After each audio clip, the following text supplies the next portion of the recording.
We're going to check it. 1, 2, check it.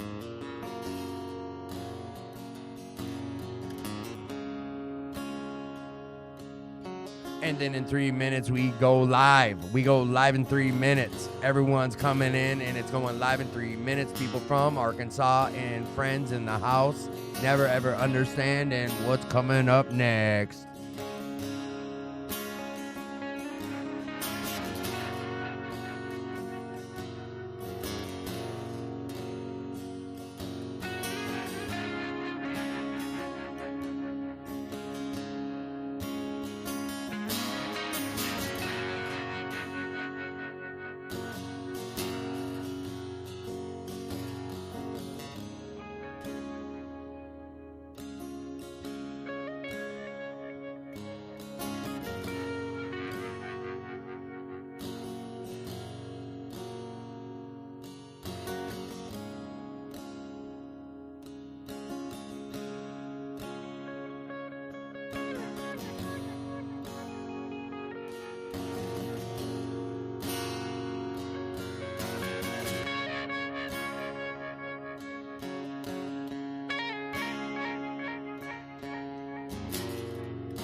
Welcome back to the Attitude for Gratitude weekly podcast here at Will Work for Recovery, 2520 North 2nd Street.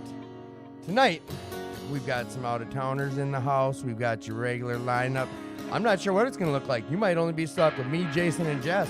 That's who's in the room now. I know the meeting went a little long, but that's okay. The whole plan was to always have a little time for me to come on, do a little advertising, talk to you guys a little one-on-one, kind of get the show ready to go. So that's what we'll do. 2520 North 2nd Street. That's where this Will Work for Recovery place is at, this recovery center. And that's also where we do the podcast at every week now. We are talking with 2218 again, and, well, not like we never stopped, but we have had some issues with getting it linked up on the Facebook page. They had to make some changes over there, which prevented me from being able to put it on their Facebook page for the time being. I still have it on the YouTube page, so right now you can find us on the Attitude for Gratitude, the YouTube page for Will Work for Recovery, Will Work for Recovery Facebook page, the Attitude for Gratitude YouTube page straight, and the 2218 YouTube page and my own personal one I just share with people. But if there's other things that you guys would like to see this show do, remember, it's interactive. So you got my phone number rolling across the bottom, the comment section. If you have questions for the guests, you have questions for me, you have ideas for the show, whatever the case is, reach out. Just like we do with our recovery. Just reach out. So we got some good news that's coming down the pipeline. The computer resource classes are starting back up. And I have got the information. It's the reentry project. It's starting on the 30th of November. The first session, I'm going to just do a quick rundown of what it is because I wasn't able to give you guys the details before just because I didn't have them and I didn't want to shoot from the hip like I've done my whole life. The first session is week 1. It's just intro to computers. Week 2, it's a history and beginning. Week 3, they're getting into Microsoft, Word, and Excel. Week 4, they're doing resumes. Week 5, just the internet and doing emails. And then week 6, it's kind of a review. We have a gentleman who donated 12 brand new computers and towers. It's right here in this back corner room. I don't know if you see the door. It's right there. But it's its own little computer room. And I think it's $3 a person. You're all welcome to come down to the reentry project. If you have an issue with the $3, reach out to me directly, and we're going to probably set up some type of scholarship. It's not a lot of money, but we understand that sometimes we just can't come up with that kind of money. And if that is the case for you, just reach out to me directly. You don't have to put it on the comment section. Use my phone number and just let me know you want to get into this program, and we'll make it happen one way or the other. Like I said, we're setting up scholarships and what have you. I got 2 spots open for you kids. Been waiting for you. And it kind of starts filling up now that the meeting's just getting over. I imagine people go out and smoke and they do all this, that, and the third. So that is the reentry program starting up. And there's so many other things happening down here at Will Work for Recovery. Like I said, we have this podcast studio / room. They do a Bible study in here. They do a structured meeting here on Sundays at 5 o'clock. Every single day of the week at 6:30 a.m., there's a structured meeting in the big meeting room. Every night, 7 o'clock, there is a recovery meeting. And every day at 1 o'clock, the doors are open to come in for a meeting. And don't forget about Wednesdays, crosstalk at 5 o'clock, men's meeting and women's meeting. Everyone's welcome to come on down, check out Will Work for Recovery. Like I said, it is a resource center. We do the podcast here on Friday nights. American Pie Pizza partnered up with us. Get comfy. We'll call you up as the time goes. You're all good. Belly up wherever you want. But yeah, it's a blast down here. We're all about having fun. We're about getting, networking, getting the word out there. People will come on, tell a little bit about their experience, strength, and hope. Tell about where they do their meetings at or how they found some of their recovery. Throughout the night, we'll talk about that type of stuff. And as always, We'll Work for Recovery, 2520 North 2nd Street. Come on down here, check it out. It's the place that helped me get my footing, my feet underneath me to get into this recovery thing. And if you are able to donate, go to the website. We'll work here. You know what? Let's just do this. This is what the fun part is about having all this computer jazz that I'm not too wise with. There you go, WWFR.org.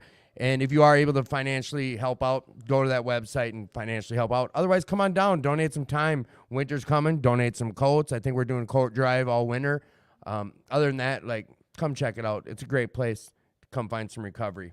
So we're going to get going here. One of you guys come grab the seat. You're good, or do you not want to come on tonight? All right. No, it's all good.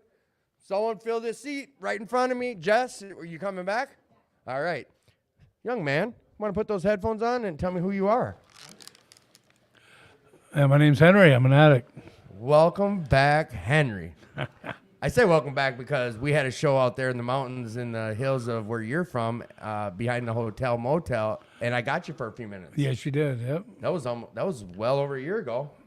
Yep. So why are you here? I came up for John Anderson's extravaganza tomorrow, and also to see this phenomena called Will Work for Recovery. We're going to talk about that right away. So you've been told about Will Work for Recovery for how long? Since we've been coming down there, right? Well, yeah, at least 3 of the last 5 years, that I can remember. So here's my favorite question to ask anyone who's never been on the show is, what did you think when you walked in these doors? Give me a break. Tell me like you're telling someone who's never been here. Explain it to them. Well, I've been to a lot of clubhouses. I've been to a lot of meetings all over the country, and I've never seen quite this space donated to recovery before. I've seen the couches, I've seen the lounge rooms, I've seen the comfortable environment, but never anything with this much character. Right. Yeah, never even, not even close. Right, and that's what I love to be able to. I love to be able to get people on here and give us just that experience of walking through the doors. Yeah. So, John's benefits tomorrow. How long have you been in recovery? 10,169 days. Do the math out there, guys. That's 23 years and 11 months tomorrow. Holy buckets. In a row. Wow. Consecutive, yeah. Tomorrow In is a your row. day. Well, it's a month. It's a month from tomorrow. A month. Oh. We don't front clean time. You know that. Yeah, I'm not. I didn't say 24 Yeah, we don't front clean time around or here. 20. Wait, I'm sorry. That's 20. God, I was off. Don't by, have me do math now. No, while we're on air. I'm sorry. You got what did I get 23 from? I have 27 years clean. Wow. I'll have 28 in December, God willing. You know what? Here, let's do like this. We've got people checking in. JR, thank you for checking in. Marty, all you guys, we'll get to any questions that you guys post up here as we go through and talk to guests. I have a room filling up, but no one's bellying up to this empty number 3 seat. Anyone, come on, belly up. And hey, you don't get no candy out the candy box till you sit down. All right, so we got Henry on the show. Who are you, young lady? Jess. Jess. And young man, who are you? Caesar. Caesar. Welcome back, you guys. So here's the question I want to bounce off all you guys. I want you guys to talk about or whatever. What are you doing for your recovery today? Yeah, I was here. I showed up. Show up. Okay. Yeah. Yeah, I That's show it? up. No. I'm accountable. I'm on time. I don't know. What are you doing for your recovery, Caesar? Get up on that mic. Honestly, I don't know how to say if this is the right way. Being comfortably uncomfortable. Oh, yeah. We understand what that means. But some don't. So explain what you mean by getting comfortable with being uncomfortable. What do you mean by that? Well, the way I say it is, we're creatures of habit. We're creatures of habit. We Yeah. go for what we know. And what I know is the complete opposite of what recovery is, Okay. Manipulating, Right. selling, using, being destructive, self-destructive. Right. And how long have you been coming to Woodwork? This is my fourth time. I know I had you on for a sure. few minutes the other week, and I may have asked you, but I want your take on it again. What was it like walking in for the first time? What was your thoughts? What was going through your head? It was completely at all, No, I don't. Explain it. It was just seeing people like me. Huh? Did that make you feel like you felt welcome to be here, or like comfortable, or was it nerve wracking? Like, I felt extremely uncomfortable because it was a huge trigger, was it on a Friday that you came for the first time? No, Or it was Wednesday? Tuesday night. Tuesday. Okay, so that's Tuesdays aren't as busy and crazy, but anyone out there has like social anxiety, Tuesday and Thursdays are the meetings that I suggest you come on down first for. But like tonight, Henry, talk to me about the size of the meeting. Well, I mean, I live in a little town in Arkansas where if we get 12 people in a meeting, we've got a nice crowd. Tonight, I didn't count, but there was over 100. Yeah. There had to be over 100. Yeah. Now, I got clean in South Florida, so that was a typical meeting. That's how they were down there? All the time, yeah. So this wasn't atypical for numbers, but it was atypical for just the comfort level. It was so comfortable. So for you, this wasn't like, nerve-wracking and... Well, no, this was like going back home to a little bit because I did get clean, in a metropolitan area. But I currently live in a very small. Yeah, I've been there. Yeah, I know. Matter of fact, I want to move there and live there. I don't blame you. You know how I feel about Eureka Springs. I love it there. I talk about it. I've had the show there. That's my highlight. Who's eating candy? Oh, I am. it's good. Sorry, too. was I chewing No, loud? just smacking. Oh. And I could hear it. I was loving it. I was like, I want some candy now. What do you tell someone who's out there struggling? I sit in meetings and I hear people come in. I've been coming around for a couple 24 hours, so it's easy for me to forget what I felt like sometimes.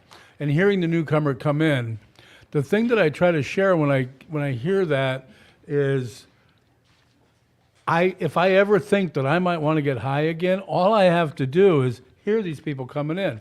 If they came in and said the rocks are this big, you come down whenever you want, and nobody's ripping anybody off, it might be hard to stay clean. But that's not what they're saying, man. It still sucks out there. Yeah. You know, it still sucks out there. And I've got so many gifts of being clean. And, you talked about wanting to live in the mountains. I can live anywhere I want. It's a gift of recovery. And I've been able to stay clean long enough to have choices in my life. And I never got out of my zip code when I was using. Right. Yeah. Shit. I hardly even in my neighborhood unless the dope man didn't live behind me. You know Exactly. what I mean? And now it's I have choices. I've been in 4 countries so far this year. It's You're also like, and to put this out here, you're a tour guide. And you're also, it's tour guide all around, right? I'm thinking of how you do the motorcycle. It's up to you. You go ahead and share. Yeah, I mean, I can, I don't like to market it. But anyway, I'm a travel agent and a motorcycle tour guide nationally.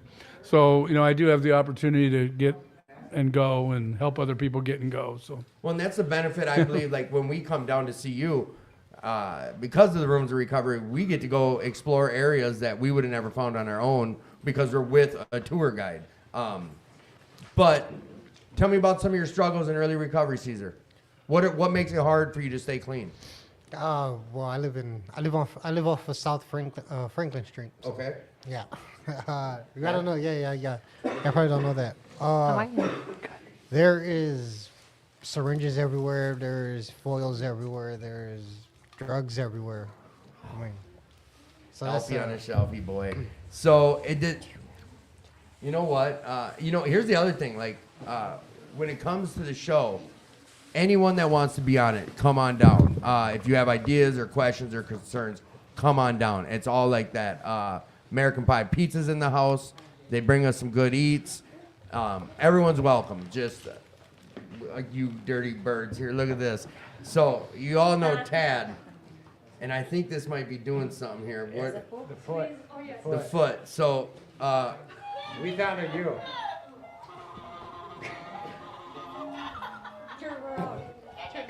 Look at him.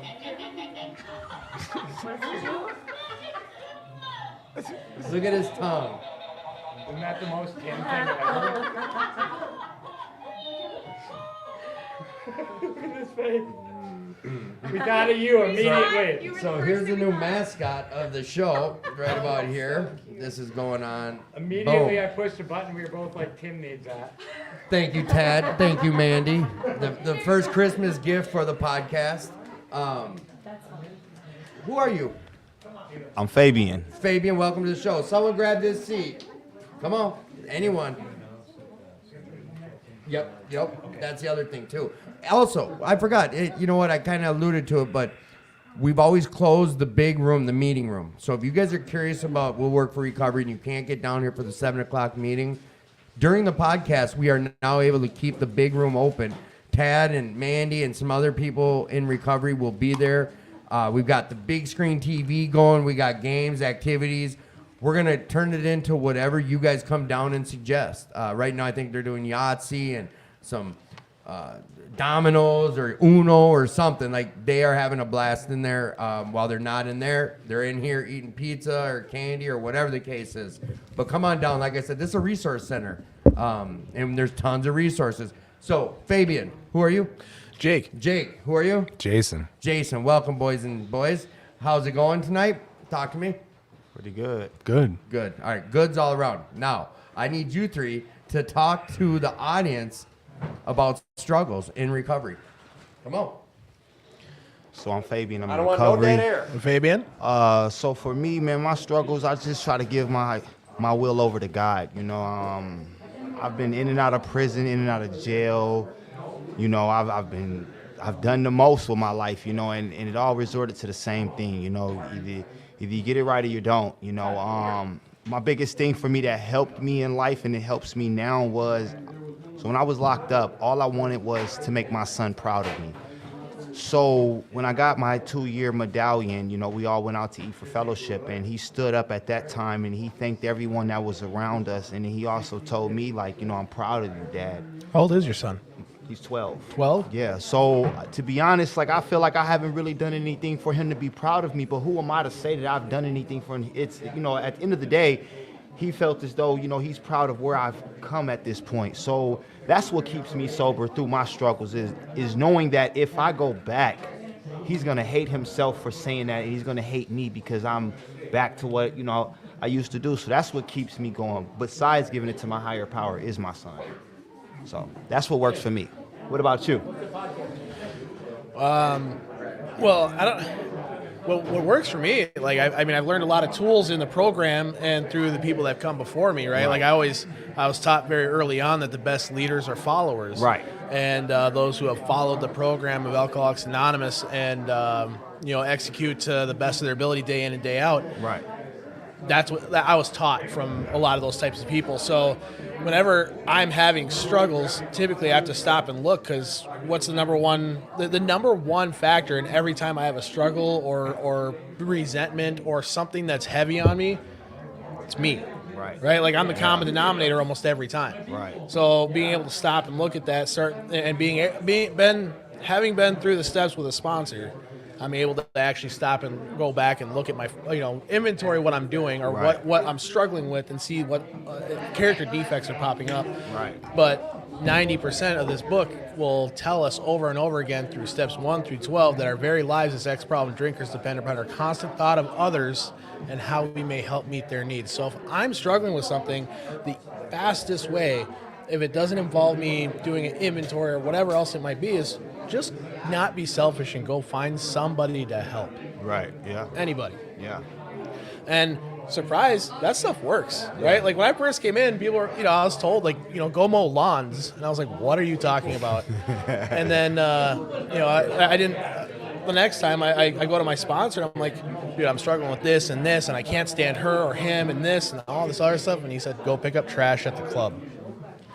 Like, what do you mean, dude? I'm having this meltdown. What do you mean go pick up trash at the club?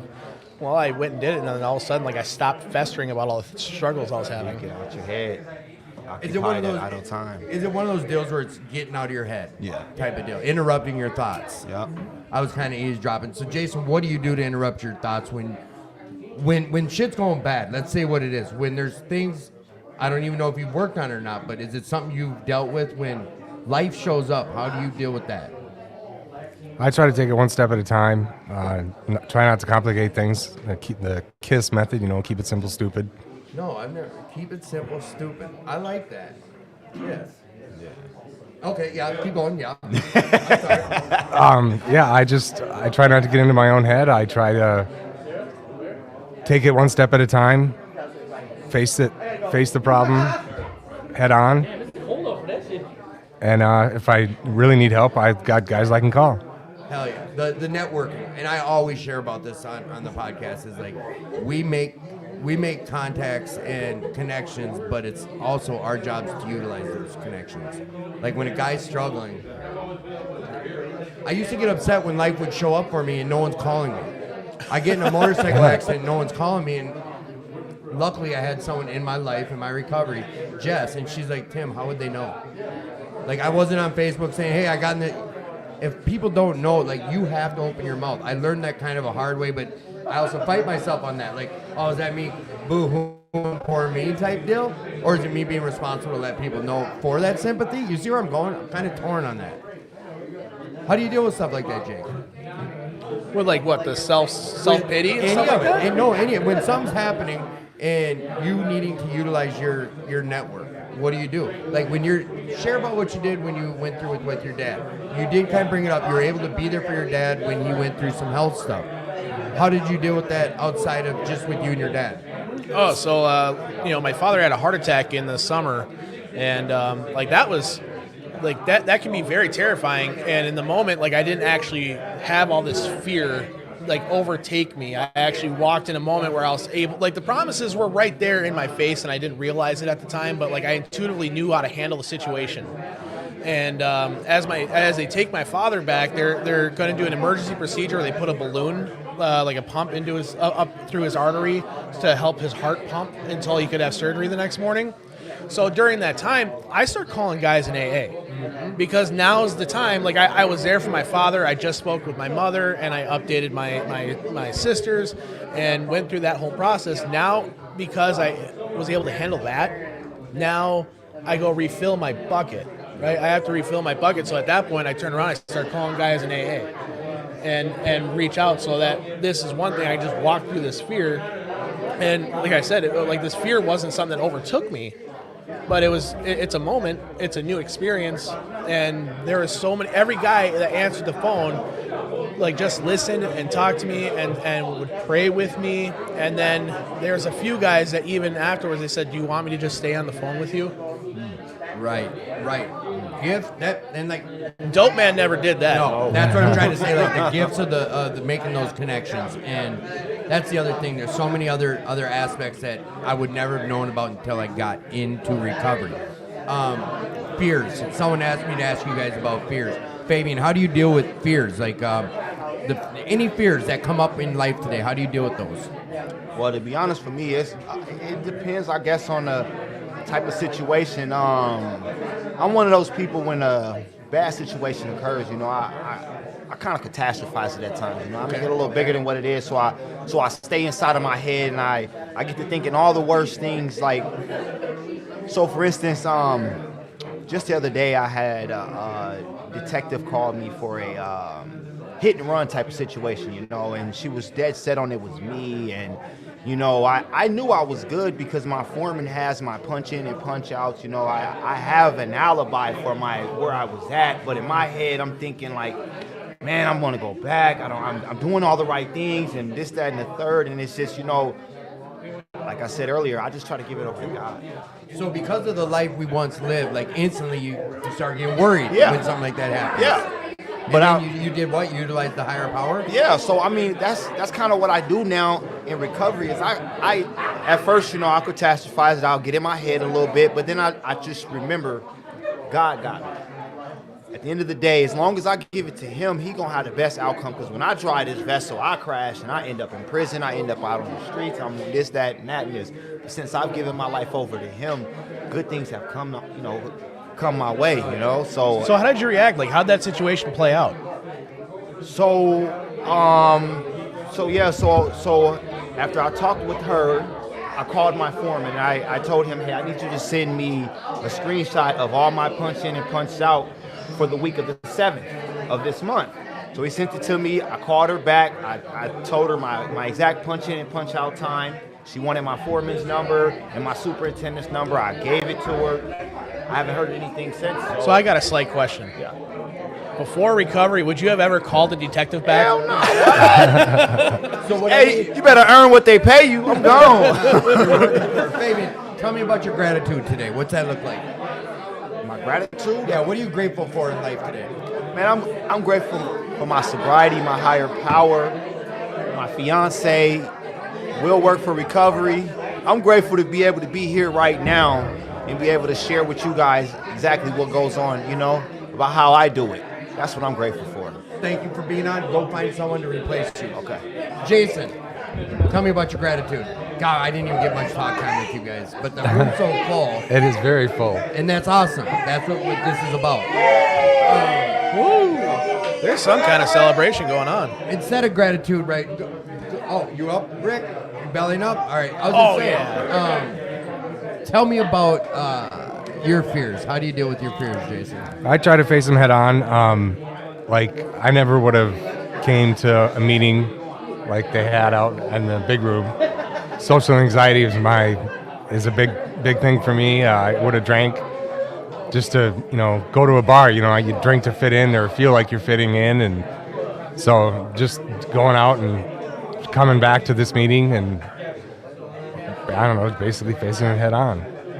So tell me about your gratitude and then hold tight after. I mean, get up and then hang out. I'm just thankful for all the people I've met in recovery and all the things I've learned from the guys that came before me.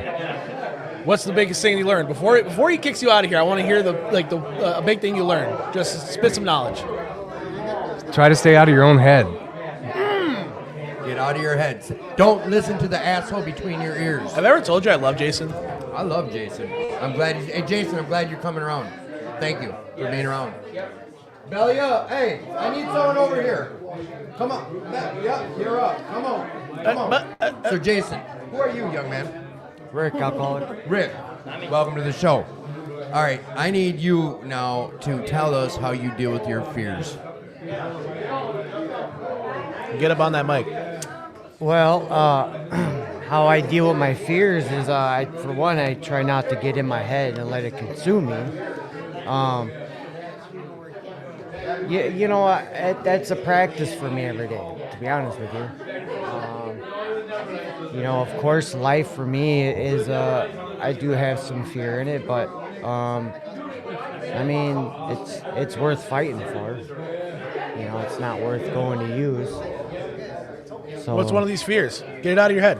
Are you willing to share it on the show? I promise the boogeyman's not as big as it is up here.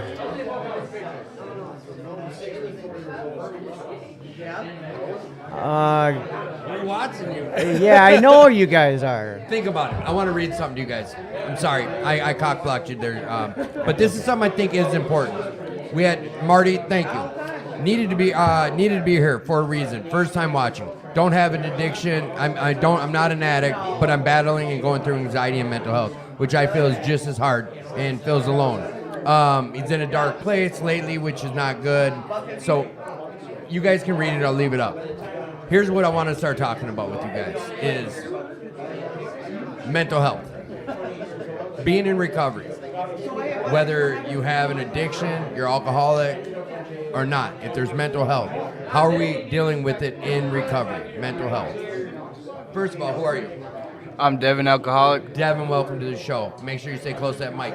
Jake, how do you deal with mental health in recovery? Well, in the beginning, you know, it's warned sometimes by like the long timers that your mental health is gonna get worse right when you get sober. You know, because like in the beginning, I've been supplying all the dopamine to my body via whatever substance. So when I stopped that, my body hasn't been naturally producing its own, so it's normal. Like speaking about this stuff is normal in recovery, and talking out about like mental health being a real thing is it needs to be widely accepted. I mean, it is in these rooms, right? Right. But in the beginning, it's about self-sacrifice and service, because then I start getting a different sense of worth when I have this bad mental health, this depression, this anxiety. If I throw myself in the middle, one, it's harder for me to isolate and stay away from the rooms, right? Because then there's guys like Timmy calling me, shooting me texts. Then there's other guys like in this room that I know that, you know, have reached out to me like, hey, I haven't seen you at the meeting in like 2 weeks. Where are you at? Right? So like it becomes harder. And then as you throw yourself into the situation, you're in the service, I start to get a different self-worth because, hey, I bring a self-worth to the meeting. They count on me to do this. I bring myself, you start to get that a little bit until you can start going through the steps, because the big book tells us, like, a body badly burned by alcohol does not recover overnight, right? I believe it's page 131 or 132. Mm-hmm. So this will tell us that almost all of us have recovered miraculously, but never hesitate to go to a doctor. God has supplied us with adequate doctors. So what I want to real quick add to this is a couple things. One is this program, what it's taught me to be able to do is go to another man and say, hey, I'm hurting. Mm-hmm. I know that's something I was never, the old Tim, even before I was an addict, before I was an alcoholic, before I had issues with substances, I didn't know how to go to another man and say, hey, I'm fucking busted up right now. I'm sad. I'm depressed. I'm in my own shit. I'm mad and I don't know why. I'm upset. I feel the world's out to get me and I don't know why. I didn't know how to go to another man and say that. Recovery's given me that. Second, the rooms of recovery, they talk about it. And I've talked about it a lot. You don't have to be an alcoholic or an addict to come to these rooms and get some life, not skills, but you can get some benefits to come into these rooms, and you don't have to be an alcoholic and addict. I know what Marty shared on here, feeling alone and feeling like, you know, sad, depressed, whatever the case is. You can come to any Alcoholics Anonymous meeting. You can come to, they do have meetings for mental health stuff. And little secret out there, because this is not an AA podcast or NA, but here's a secret. even if you're not an alcoholic, you can still go to one of those rooms. They're not going to kick you out. Go there and learn. That's what I did. And I know I'm going on a tangent here, but what I'm trying to talk about is you can get benefits to going to these rooms for more than just learning how to put a fucking bottle of alcohol down or a pipe or a needle or a whatever. You know what I'm saying? You follow? How many times have you been to Work for Recovery? This is my first time. Oh, shit. Hey. Oh, shit. Yeah, hit that Who told you about it? You did when you came to Lodging Plus. Oh, yeah! Oh, your boy was in here the other week, wasn't he? Yeah. Yeah! button. Oh, it's paying dividends for you. Yeah! Dude, that validates it all. And listen, one other thing. If you're out there listening, you hear my voice. If no one's told you tonight, let me be the one to at least tell you. You're loved, you're worth it, you're worthy. Come find some recovery. Come get what we already found. It's here for the taking, and you're worthy. So, bro, you're out. You're here. Made it. Oh, bro, thank you for being here. So, what'd you think when you walked into We'll Work for Recovery? Tell me what it felt. Tell me your thoughts. I walked in. I was really like, oh shit, I don't know how it's gonna be. Then I sat down and I don't know, felt like the rooms, felt at home. That's what's up. So, shit. How has it been going? You two don't go far. You two are taking these seats. Matter of fact, I'm booting you both right now. I don't even want to hear gratitude. I want you guys to come back on. Henry, Debbie, I love you guys. Thank you for being here. I'll see you tomorrow. See you tomorrow. Anytime you hop on, this will be the sticker you see right in. Look at it. You see it. Nice. Eureka Springs out. There you are. Come on. I got my LP alumni in the house. LP, baby. All right, so check this out. Lodging Plus. What's your name again? I'm Dominic. Dominic, welcome back. You gonna belly up? All right, that's all good. So you two, yeah. What's it been like since you've been out? Been just kicking it with him lately. What are you guys doing to pass time? Really just going to AA meetings when we can find time because we're on different schedules. But are you two like, do you guys make a connection when you were in? When you guys got out, you're like, we're buddies. You guys left there as a friendship. Did you know each other before LP? No. So you guys met each other. You guys in the same sober house or just? Talk to me. Talk to me. Yeah, my success stories. I went to a sober house. He went to a different program because technically I didn't graduate Lodging Plus, but I was discharged 10 days early. You still clean? Yeah, I'm still clean, yeah. You still sober? My 60 days was on Tuesday. You know you get that. It was pretty cool because it was on my dad's birthday, so. Oh, yeah. That's what's up. Yeah, but go ahead. Well, he graduated, and the day he graduated was the day I got discharged, so he was kind of... Was that planned? No. It was kind of surprising. They were planning it. They were, yeah. They were. Done. 65th and Nicollet? So, again, American Pie Pizza, 65th and Nicollet. He brought in 5 pizzas. They were gone within 3 minutes because it's so fire. They got great chicken. They got a great menu, you guys. Go check it out. Some of the best pizza I've ever had. All right. Did you guys get some pizza? You got here too late. Oh, you did? Yeah, I got some pizza. Hey, that's recovery. So, before you left your inpatient, was there any fears about coming out to the big bad real world? Like, what was your thoughts before you got out of your treatment? Most definitely, I was anxious. I was excited. I don't know. I was scared to, I didn't want to go back home. Like, I knew that coming down to the city was gonna be the best for me. Cause What's going, home? Mille Lacs Lake. Oh shit. Yeah. Yeah. Real side note, like before I left Lodging Plus, I was real scared because I was like, shit, I'm gonna go back out there. Like I was scared I was gonna use. Because someone came on the show and said this last week, was like, when you're at your inpatient treatment, it's controlled. They got a schedule for you, like they got it all set up for you, and it's easy. But my worry started happening as the days got closer to me leaving, because I didn't know how to. Every time I was out on the streets, I was getting high. Yeah. So I didn't know how to live. Like that was my big fear. That's why I'm always curious. Like, what was your worries? So have you been home yet? No. What's your plans? I I'm planning on going back home for Thanksgiving to go see the family, but Do you have support? Yeah, Like, yeah. They got your back on it? my grandmas do. Oh, yeah.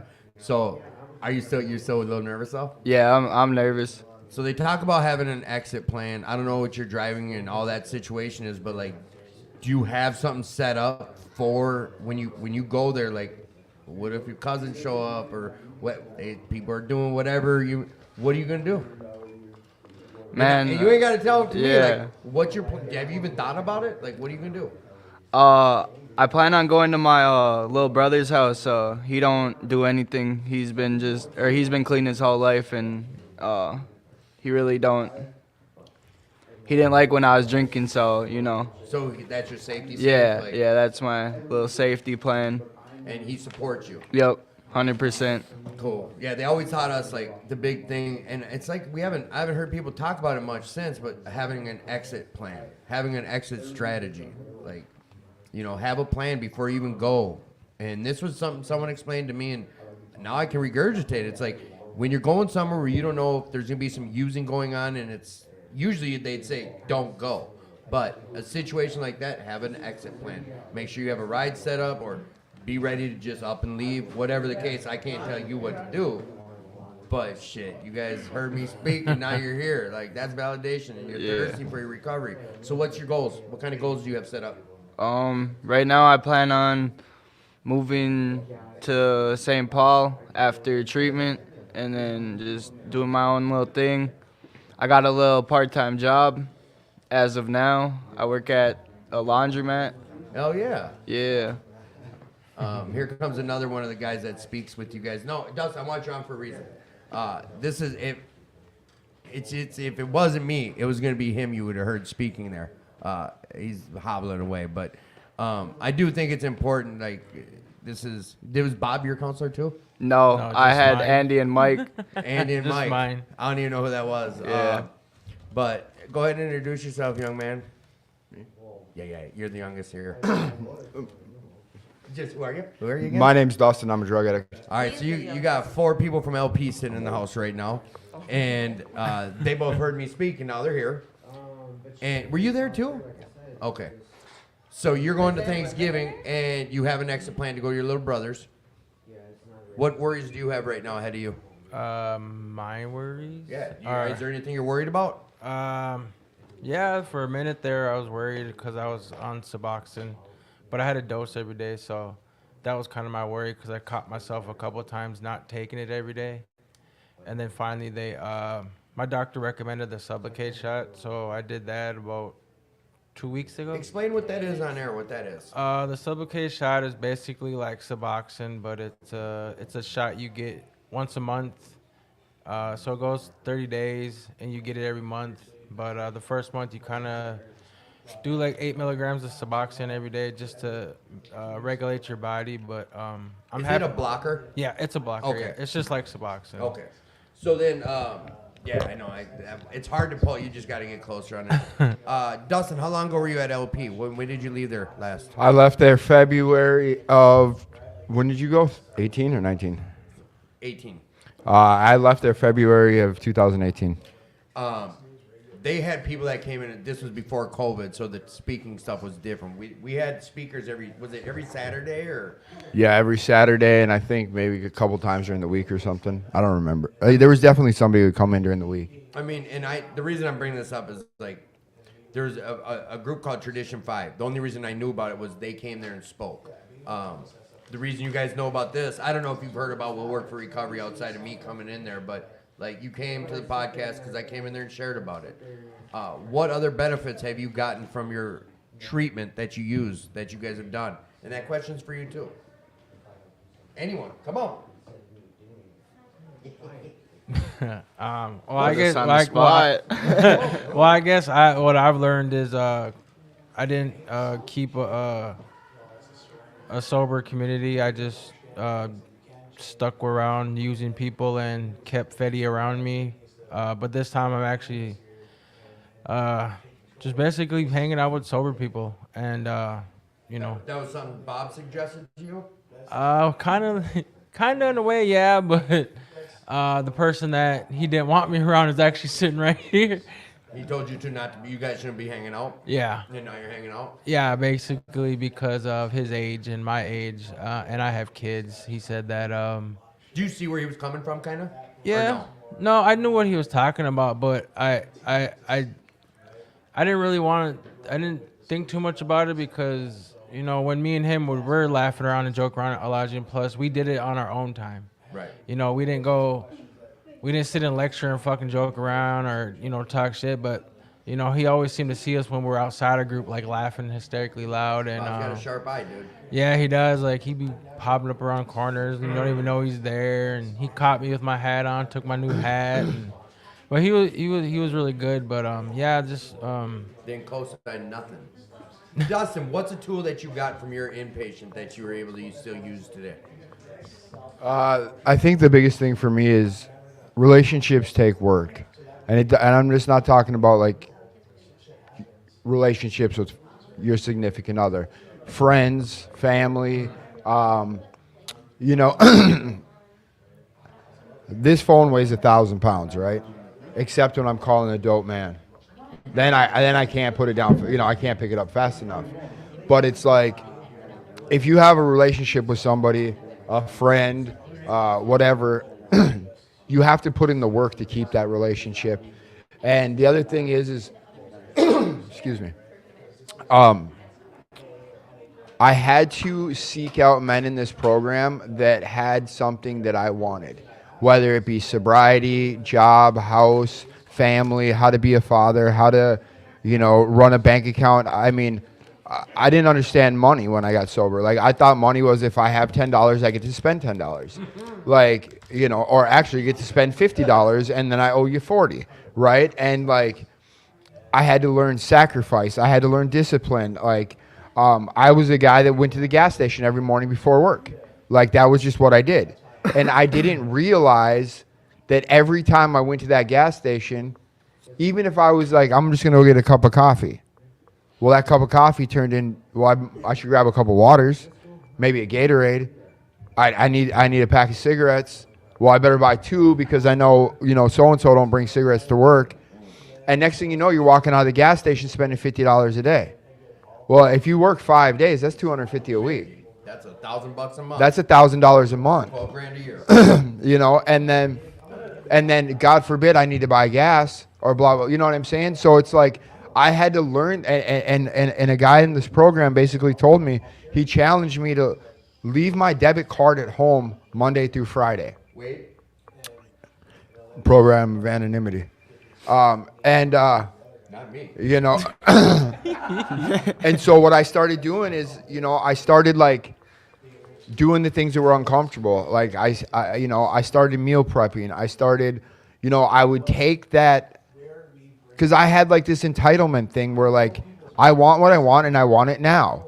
And so if I want McDonald's, if I want, whatever, I just go buy it.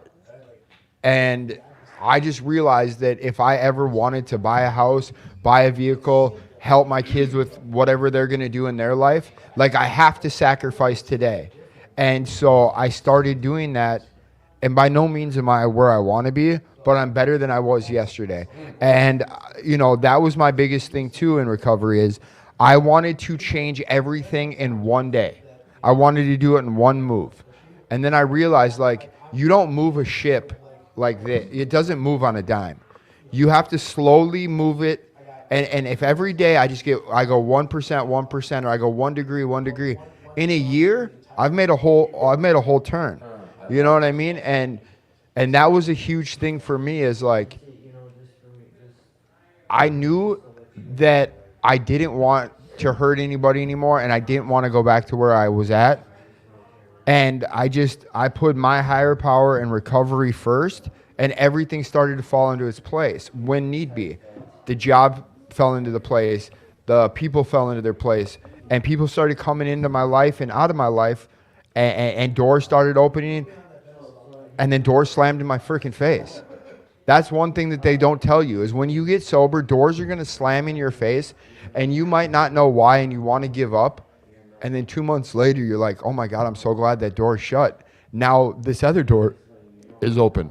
Sorry, I'm eating pizza over here. I'm gonna shut up. No, he's spot on. That's why I let you ride and not interrupt you. All right, talk to me about your gratitude. What are you grateful for in your recovery and in your life today? I'm grateful for just being sober today and not thinking about the next day on how am I gonna get this bottle, how am I gonna get away from the cops if they get behind me, how am I gonna everything, just, having a spot to stay without fucking getting my grandma mad, getting my auntie mad, getting everybody mad at me, or else waking up the next day, everybody's pissed at me, and I'm like, what the fuck did I do? Right. And yeah, So here's my last question to you: is you were here tonight for the first time? Sounds like you were vibing, you were enjoying it. Are you gonna come back? Yeah, I plan to. Will you come back on the podcast? Yeah. Thank you for being here, brother. I appreciate you. Yep. Come back. You're up. Talk to me. Oh, what am I grateful for? First, tell me one goal you have. One goal is to keep myself clean every day. How you gonna do that? Actually, I like going to meetings. This one, my schedule's actually been backwards since I've been to my second treatment. Oh, I'm gonna burn you today. Our Do you have a third sponsor? No. Are you gonna get one? Yeah, I'm looking, but I'm just taking my time. Where are you looking? You didn't take your time looking for a dope dealer. No, you didn't. Oh, you so beat me to the punch. Damn it! Listen, if someone didn't say that to you, it's because they don't care about you. They don't care about your sobriety. Yeah. Don't take the shit personal. Someone needed to say that to me, like he just said. When I'm like, I'm taking my time. I want to get the right one. He's like, did you wait for the dope man? Hell no. I called him until he answered. Well, if we're being honest, I'm not looking right now. Plan on doing Yeah, it? I plan on doing it, but Hey, honesty's the I like that you got honest with that answer though too. Like he's like, yeah, actually, I'm not looking at all, but I'm good. Yeah. Better that than to be on some bullshit. Yeah. Because your girl would have came on later and be like, he ain't looking for shit. No, I'm joking. Yeah. All right, so tell me about your gratitude. Tell me about your gratitude. Right now, like I said, I'm grateful for the little things. Like I said last time I was on here, I'm starting to gain a little bit more trust with CPS, and they gave me unsupervised visits 2 weeks ago, which I haven't had for about 8 months now. But this weekend, actually, they're getting a little bit more trustworthy with, I get my first overnight with all 4 of my kids. And, yeah. And with that, hopefully by December 31st or New Year's, my kids will be home with me. So, I just, like I said, I'm thankful for they're the small things, I never seen that in the first time I got clean, but this time, I actually look around and see just the littlest things. Having $20 in my pocket for a whole week. Was even crazy because I went to the store. I didn't think I had that much, and I realized I had $20. I was like, oh, all right. But yeah, just the little things I'm grateful for right now. All right, well, you going to come back on the show again? Oh, yeah, you already know it. I'm proud of you and your guy, man. All right, I'm thank proud of you. you. Thank you for coming, validating it. All right, go find someone to get on this show who hasn't been on here. You're up. Come on. Okay. Who are you, young man? I'm Robert. I'm an addict. Robert, welcome back Hi, to the Robert. show. Who are you? I can't hear you. I need you on here. Yeah, you got to speak in the microphone. Yeah.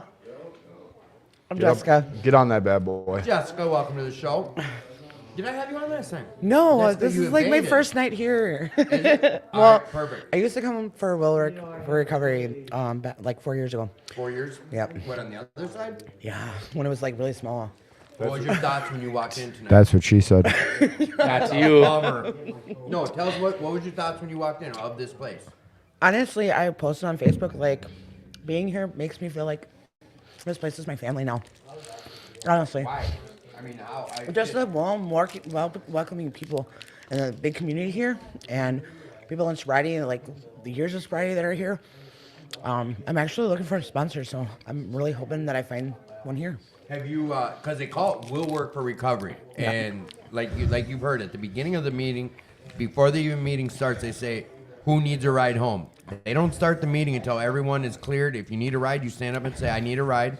Then we coordinate that and do logistics. Okay, where are you going? Someone else who has a vehicle and can give you a ride will give you a ride. No different than finding a sponsor, getting phone numbers. We don't have phone lists here. Right. How many women's numbers have you grabbed tonight? None. I'm not gonna hold you to the coals of this one, but you already. You know, how long have you been in recovery? Since April 27th. Of this year? Yes. That a girl. Okay. So what are you gonna do about getting sponsors? A sponsor? What's that look like for you? I don't know. I'll help her out, Tim. I got her on blast, but I've been dragging her out. I want all three of you. He's been having me on So here's the blast. thing. So she's been going to a meeting that the ratio is probably 85% men. I get it. And, Wednesday night, come here at 5 o'clock. So you'll check it find out. one. So then it's very limited clean time. There's like 3 people with more than 5 years. Okay. So I'm like, well, you can go there, I guess, if you want, but you say you're looking for a sponsor, and you have all these suggestions that everyone tells you, and none of these people at this meeting fit any of them suggestions you're being told, but yet you keep going to that same meeting over and over again. So how about we? Comfortable. So let's go over here. Same way we got comfortable at the dope spot. Yeah, dude, I ain't leaving.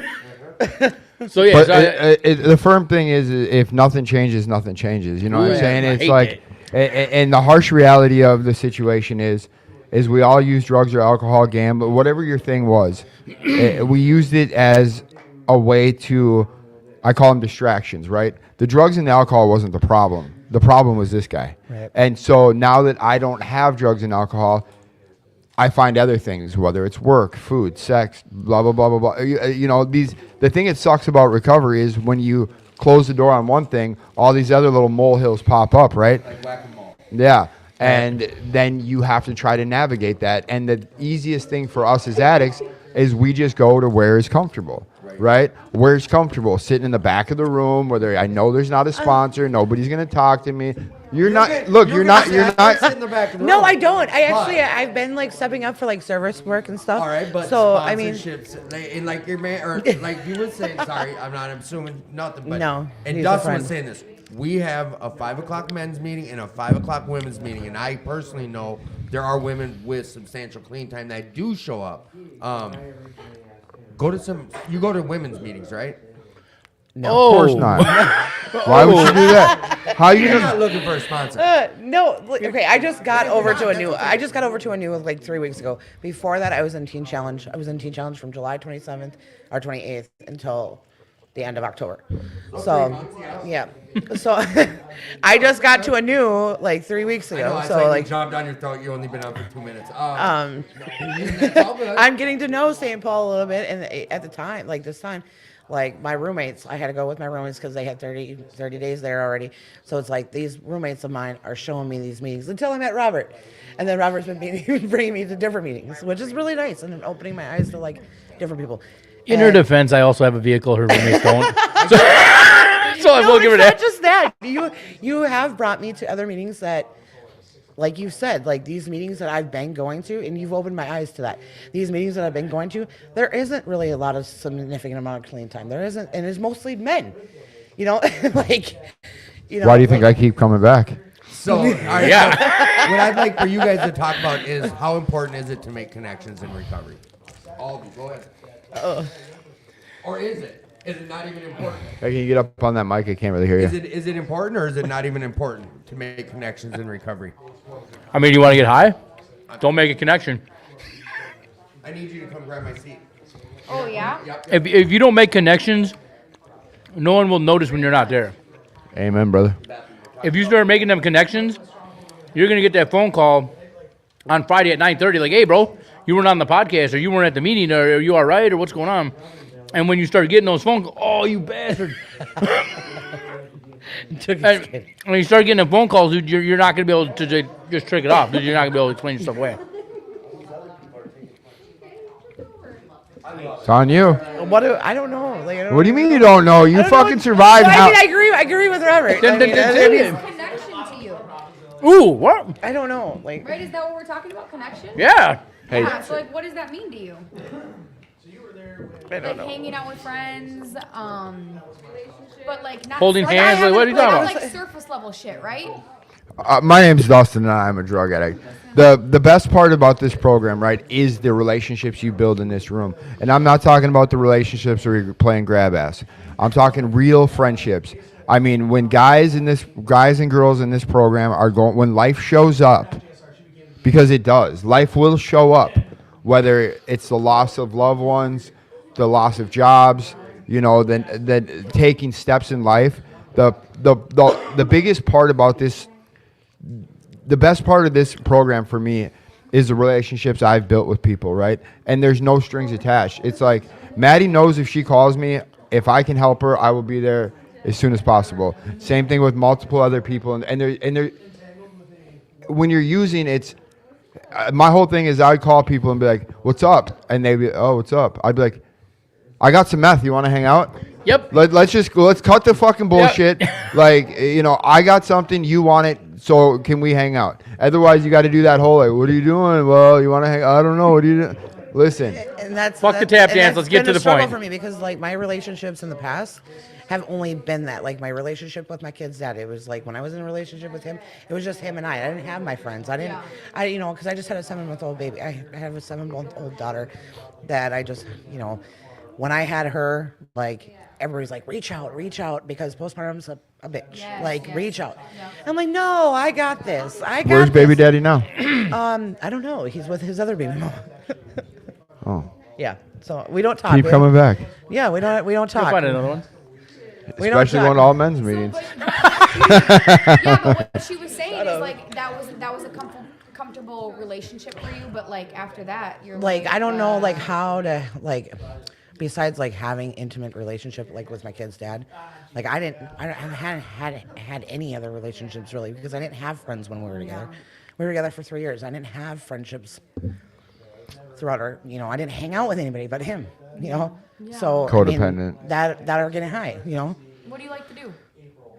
I like going fishing. Like I've been really wanting to go fishing. Like really Jennifer's bad. a master fisherman. Yes, she's a master fisher. I got pigeons. So isn't that crazy? Like we were just talking about connection, and just opening your mouth that little bit of time right there, you've already learned something about somebody that you had no idea liked the same thing you like, and is not only likes the same thing, but is not a man.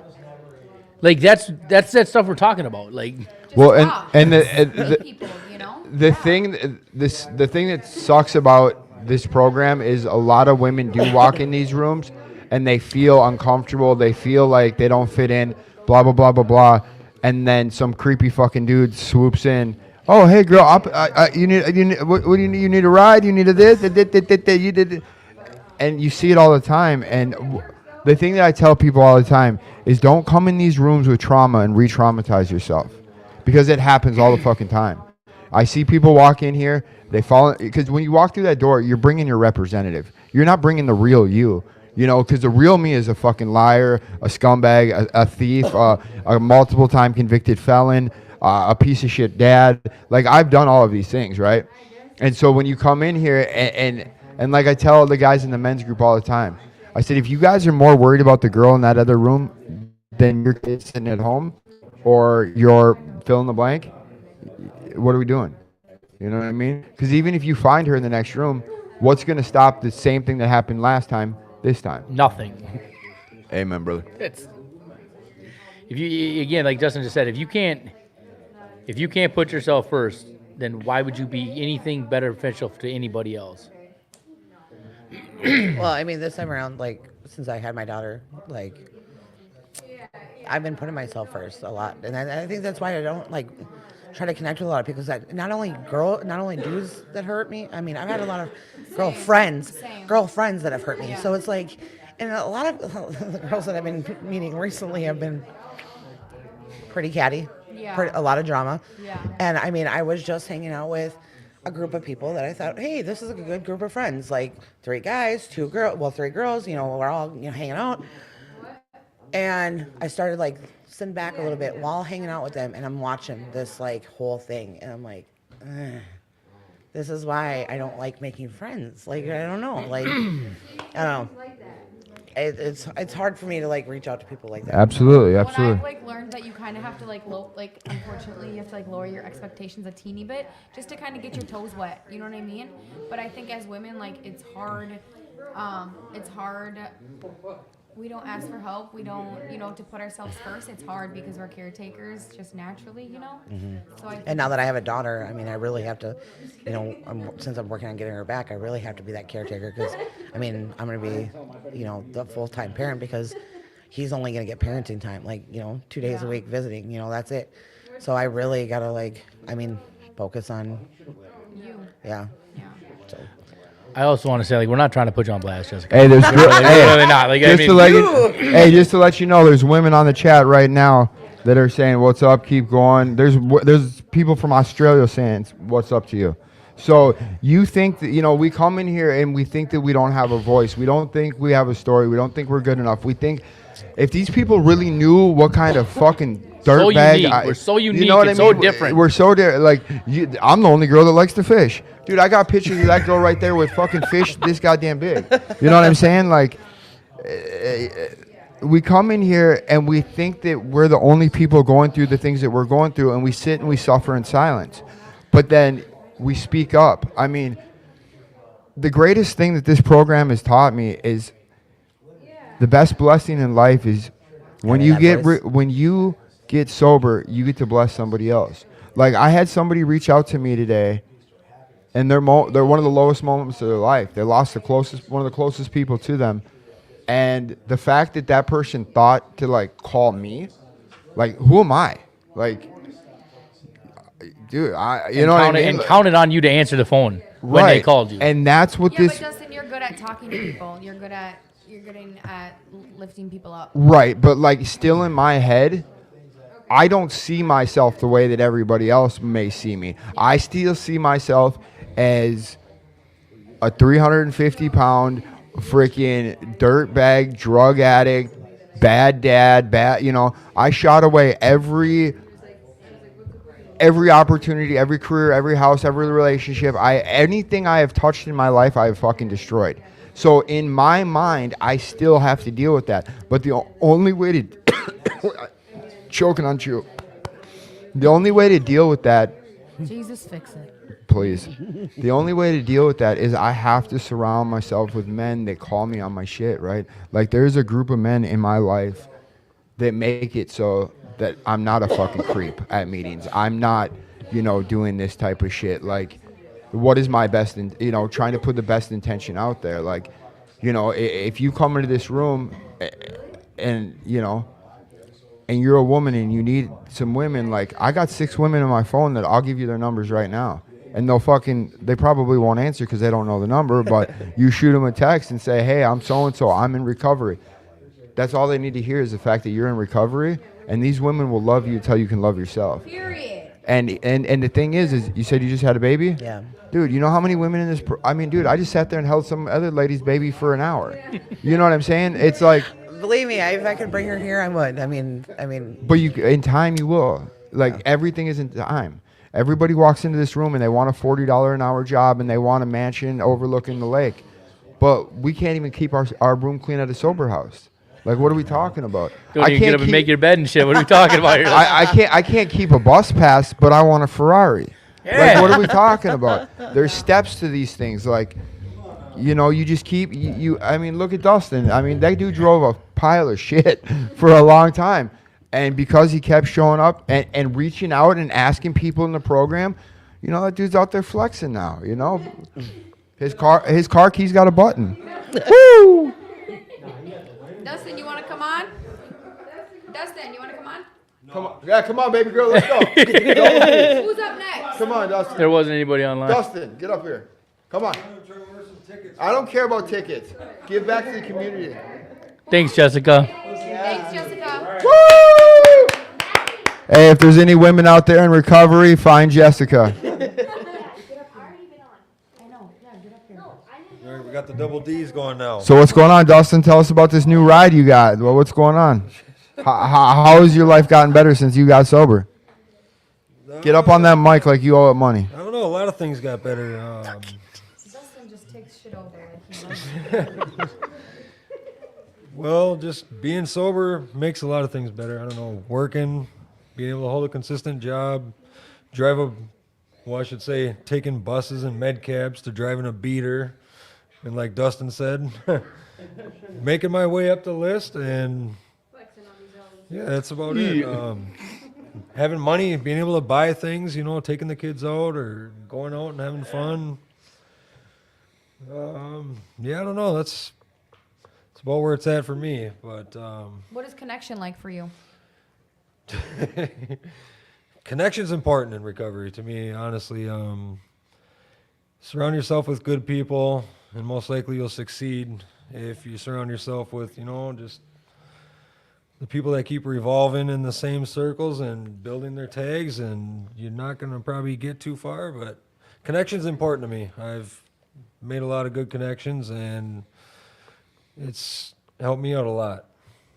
What kind of struggles have come while finding connection? Does that make sense? Like, what struggles have you ran into? You know what I'm saying? None really. I don't know. You're just an outgoing butterfly and it's easy for you? Kind of, for the most part. Yeah. I mean, it's the way to be. Like, I remember coming into recovery and more so outpatient, and I was just like kind of dreading it. And it was either like dread it and still have to do it, or just dive in and, just enjoy it. And so that's what I kind of did. I just jumped in, made connections, got connected with a lot of people, went to all the events, a lot of the conventions, as many as I could, and stuff like that. And it's Like, even when things were uncomfortable, you just kept going, right? pretty much, Yeah. yep, just keep going. I think to build on that too, like I think for myself, when you said like connection, like what made it easier was like the brutal honesty. Like, because what are you possibly gonna do? Tell me how bad I am? Do I already think I'm garbage? So like, the worst thing what's the worst thing you do? You reject me? I already rejected myself, dude. Like, what's right. whatever. You gotta find. I know I sound like a broken record, but you gotta find men in this program. I got my Nick, I got my Tim, I got my Dustin. I got these guys that even if I just call them on my way home from work, what's up? Are you good? Yeah, I'm good. That's all. I'm insecure. I can't. This text message bullshit. I need to hear your voice. Yep. I'm annoying. I call. I don't give a fuck if you're at work. Tell me you're good, and then I'll go about my business. Like 10 minutes after talking, he will. Yeah, I unfortunately know that same deal. Yeah. What are you gonna? Hey. Someone text me, "What's up?" Like, well, I don't know what's going on. Yeah. Hey, I need to hear your voice because I can send you a text message that I'm good when I'm crying with the needle in my arm. You know what I'm saying? Like, I need to That's hear. a really good point. That's a good point. I need to, and look, and if you have a needle in your arm and you don't want to talk to me, they won't pick up. But at the end of the day, there's men in my life that know that I call them on a consistent basis. So it's like you were talking about that layer, right? Like, if I decide to go back out and use, there's 10 people that are going to be, why isn't this dude calling me? Where is he? I better go check on him. Yeah, there's Praise Allah. definitely a circle of people that I have that are definitely aware of what's going on, 100%. Like, what am I going through, whatnot, and there's a couple men, but I have women friends that are very close to me that have seen me at very low points, that know that if they call me, I'll answer my phone. They're saying they can't hear you on the microphone, Maddie. That's because she's I like, was just gonna ask that. Am I on? 10-4. you're in my ears. I don't know. No, you need to just speak more. I'm not on. Is this because that one's muted? Yes, she is. He's giving you shit. No, I'm not. Okay, well, I'm just telling you what the people are saying. Can you hear me? No, I can't even hear myself. I can hear you in my you. earphones. You're good. I'm hearing you. I can hear you in my phones, dude. They're like half on. You're on. I can hear everybody. Dustin's over. No, you're not on. Check your mic. I'm just telling you what I got a text message saying, hey, they want to hear Maddie. Because she's not talking. No, they couldn't hear her. I don't want no problems. No smoke, bro. No, yeah, it's funny though. Like you said, there's definitely people that now will call me randomly and just check on, like, hey, dude, I haven't talked to you all week. How you doing? And there's a huge difference when I was getting high. So For sure. I might have one more. I'll go check. Oh, no, it's okay. All right, who else wants to come on? Ask them a question. What is the one thing you had to learn the hard way? I love this question. Okay. the one You guys thing. heard it? So the one thing I didn't. So I'm not a relapser, but 1 foot in, 1 foot out. That's where I suggest you. I figured that works. So I was clean, right? Or I was sober. I haven't relapsed because of that, but the behaviors in which I allow myself to do, being 1 foot in, 1 foot out, only create chaos that destroys my peace of mind, right? I said the last time I was on that my kids are now my chaos, dude. Before it was the trap houses. It's like that healthy chaos. So. Yeah, exactly. Yeah, like it's healthy chaos. Like my kids are off the hook, dude. But at the same time, it's healthy chaos. They're fed. They're happy. They're not in trouble. But before it was, I'm gonna wait till they go to sleep and then run around all night and come home and go to bed late, and then run around with people that are still getting high and whatnot, because I needed that chaos. I needed that drama, dude, to be able to feel comfortable, because I had made myself so comfortable in that insanity.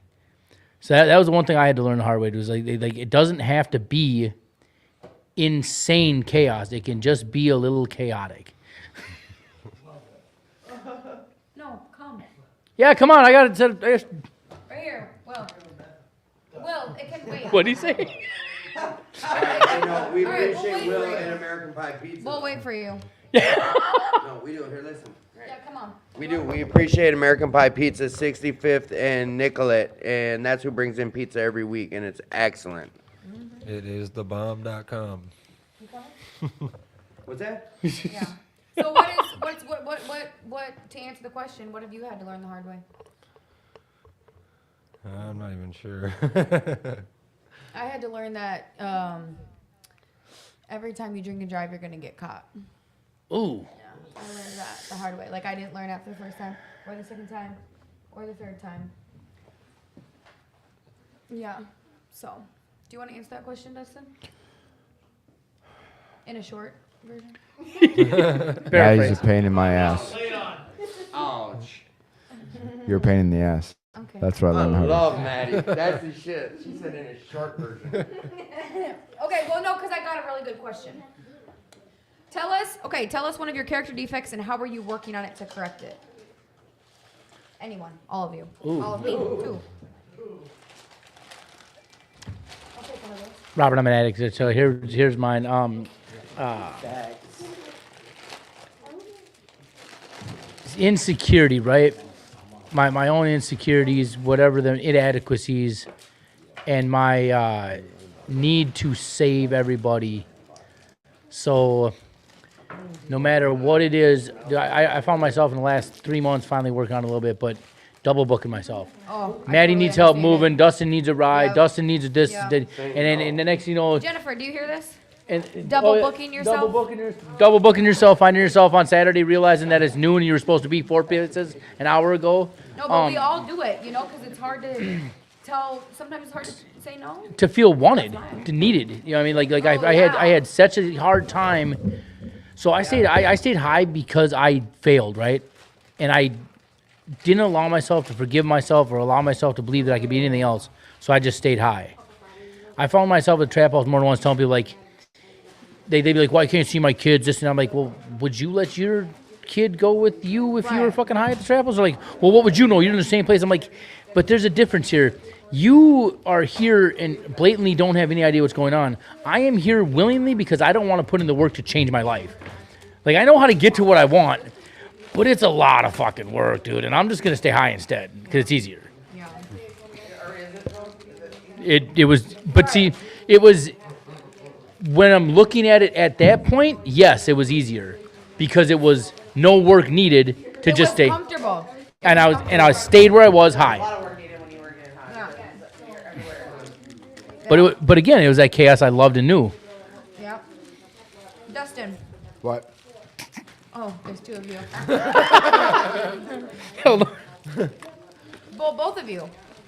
Character defects. Come on, Big D. And how you fixing them? What are you doing, Tim? Ooh. What this is like on air. Keep going. Ask Dustin. I don't know. Go ahead. Let's say mine has to be, I don't know. Mine was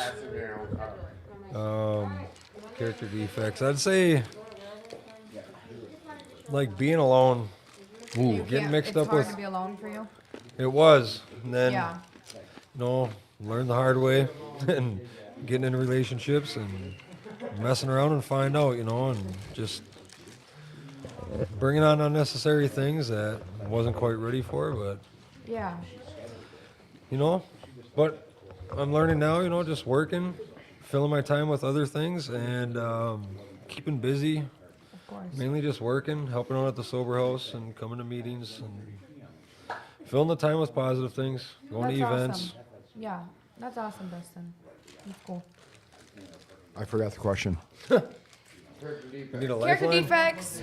What is a character defect that you're struggling with or have, and how did you work on it? I have a lot of character defects. I'd say my biggest character defect is just not being where my feet are planted, right? I'm worrying about something that happened before or worrying about the future, right? And when you do that, you miss what's right in front of your face. 100%. If I'm always worried about what's going to happen in 3 months, what's going to happen in 6 months, what's going to happen whenever, I'm missing what's happening right now. So the thing that I work on the most is just the gratitude of Being in the moment. just being right where I'm at. Hell yeah. Assalamu alaikum. No, I was just giving you shit about the short answers. She got in her head about it. And what'd you say? She's an asshole? Or what? She knows she's an asshole. I am. I believe it was pain in the ass. Oh, that too. Yeah. But we love her. Why do I look so much better on this side than I do on that side? Yeah, you don't look better on either side, so I don't know what you're thinking. Rick, you trying to come on? Pretty Ricky. All right, well, boys and girls, listen. Come on, Jen. American Pie Pizza came in thick. And all right, tell us about your gratitude before you leave real quick. okay. Name of the show is Attitude for Gratitude. So prove it. You leaving, Steven? My gratitude today is the ability to dream of making something bigger than myself. To be able to, so I would like to do an LLC of some kind, actually do some type of passive income that actually makes money. And I'm in a position to be able to do that. OnlyFans. Oh, shit. My feet aren't that pretty, dude. I've been doing construction all my life, dude. Like, there's no reason why I can't make the higher dollar amount by doing it instead of getting the peanuts that are given to me for doing the work. So, just being able to even brainstorm that. I went and called the bank the other day. I wanted to get a storage container for a garage. Not a good idea. I don't think they'll let you do that in the city, but I was full blown, like, ready to do it. So I called the bank. I'm like, yo, can I get a loan? And they'll give me like $6,500 unsecured personal loan. That hasn't happened before. Yeah. So like them are huge things for me, dude. Like, yeah. Yeah. Awesome, bro. I appreciate you coming on. Young Jen's going to hop on. Chris, you going to hop on the show, Chris? Yeah, I hear you're on the call, but will you hop on? Yeah, take the call 2 feet from a podcast that's going on and then be like, I'm on the phone. Bro, can't you hear him on the phone? I'm on the phone. Who are you, young lady? Hi guys, I'm Jen. Oh, it's Jen. Hey, hey. Okay. Yeah, she's. What? Interview your friend. Jen. What? What is the character defect that you're working on, or that you have worked on, and how did you work on it? We don't have all that much time. Okay. There's a laundry Talk to us list. about a character defect of yours. I would say pride, unwillingness, maybe there was another one. What else was it? Unwillingness.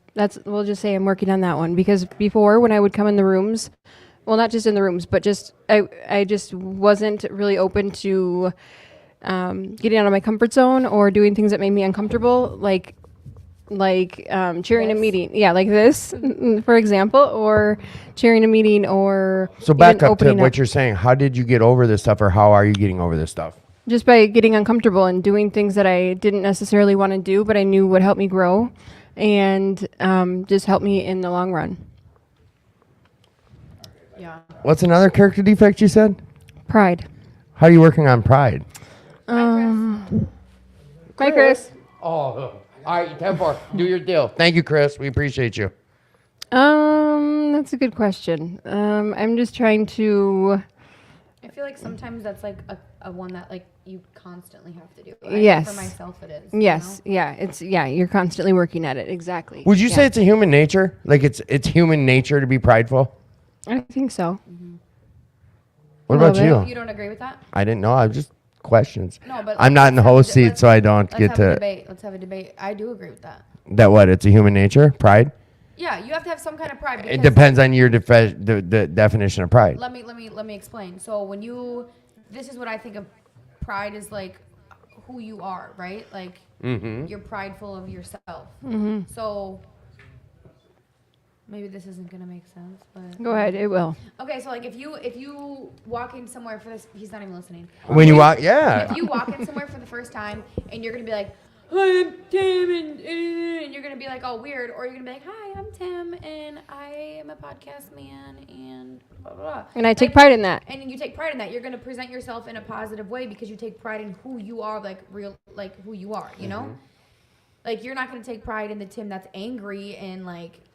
You know But see, that's where I don't see that being a character defect. That's why I say, what's your definition of pride? For me, taking pride in something isn't, for me, taking pride in how I do things today, to me, is not a character defect. Being prideful of something that's not validated. My motorcycle's better than yours. My blah, blah, blah is better than yours. But see, I look at that as ego over pride. I mean, that's why I say, like, that is a tricky one. You threw a monkey wrench at us, Jen. You threw it. What does pride mean to you? That's what the follow-up question is. Down a little bit. It's really loud. How is that better? Is it? Yeah. All right. Let's see. Pride to me is being like Dustin said, being proud or being overly. I mean, I don't know. I guess you can be like everybody. Yeah, you have pride, but maybe being like too prideful sometimes, or like I don't know if that's maybe stubborn or just like not taking help from people because you are prideful. I don't. You know what I mean?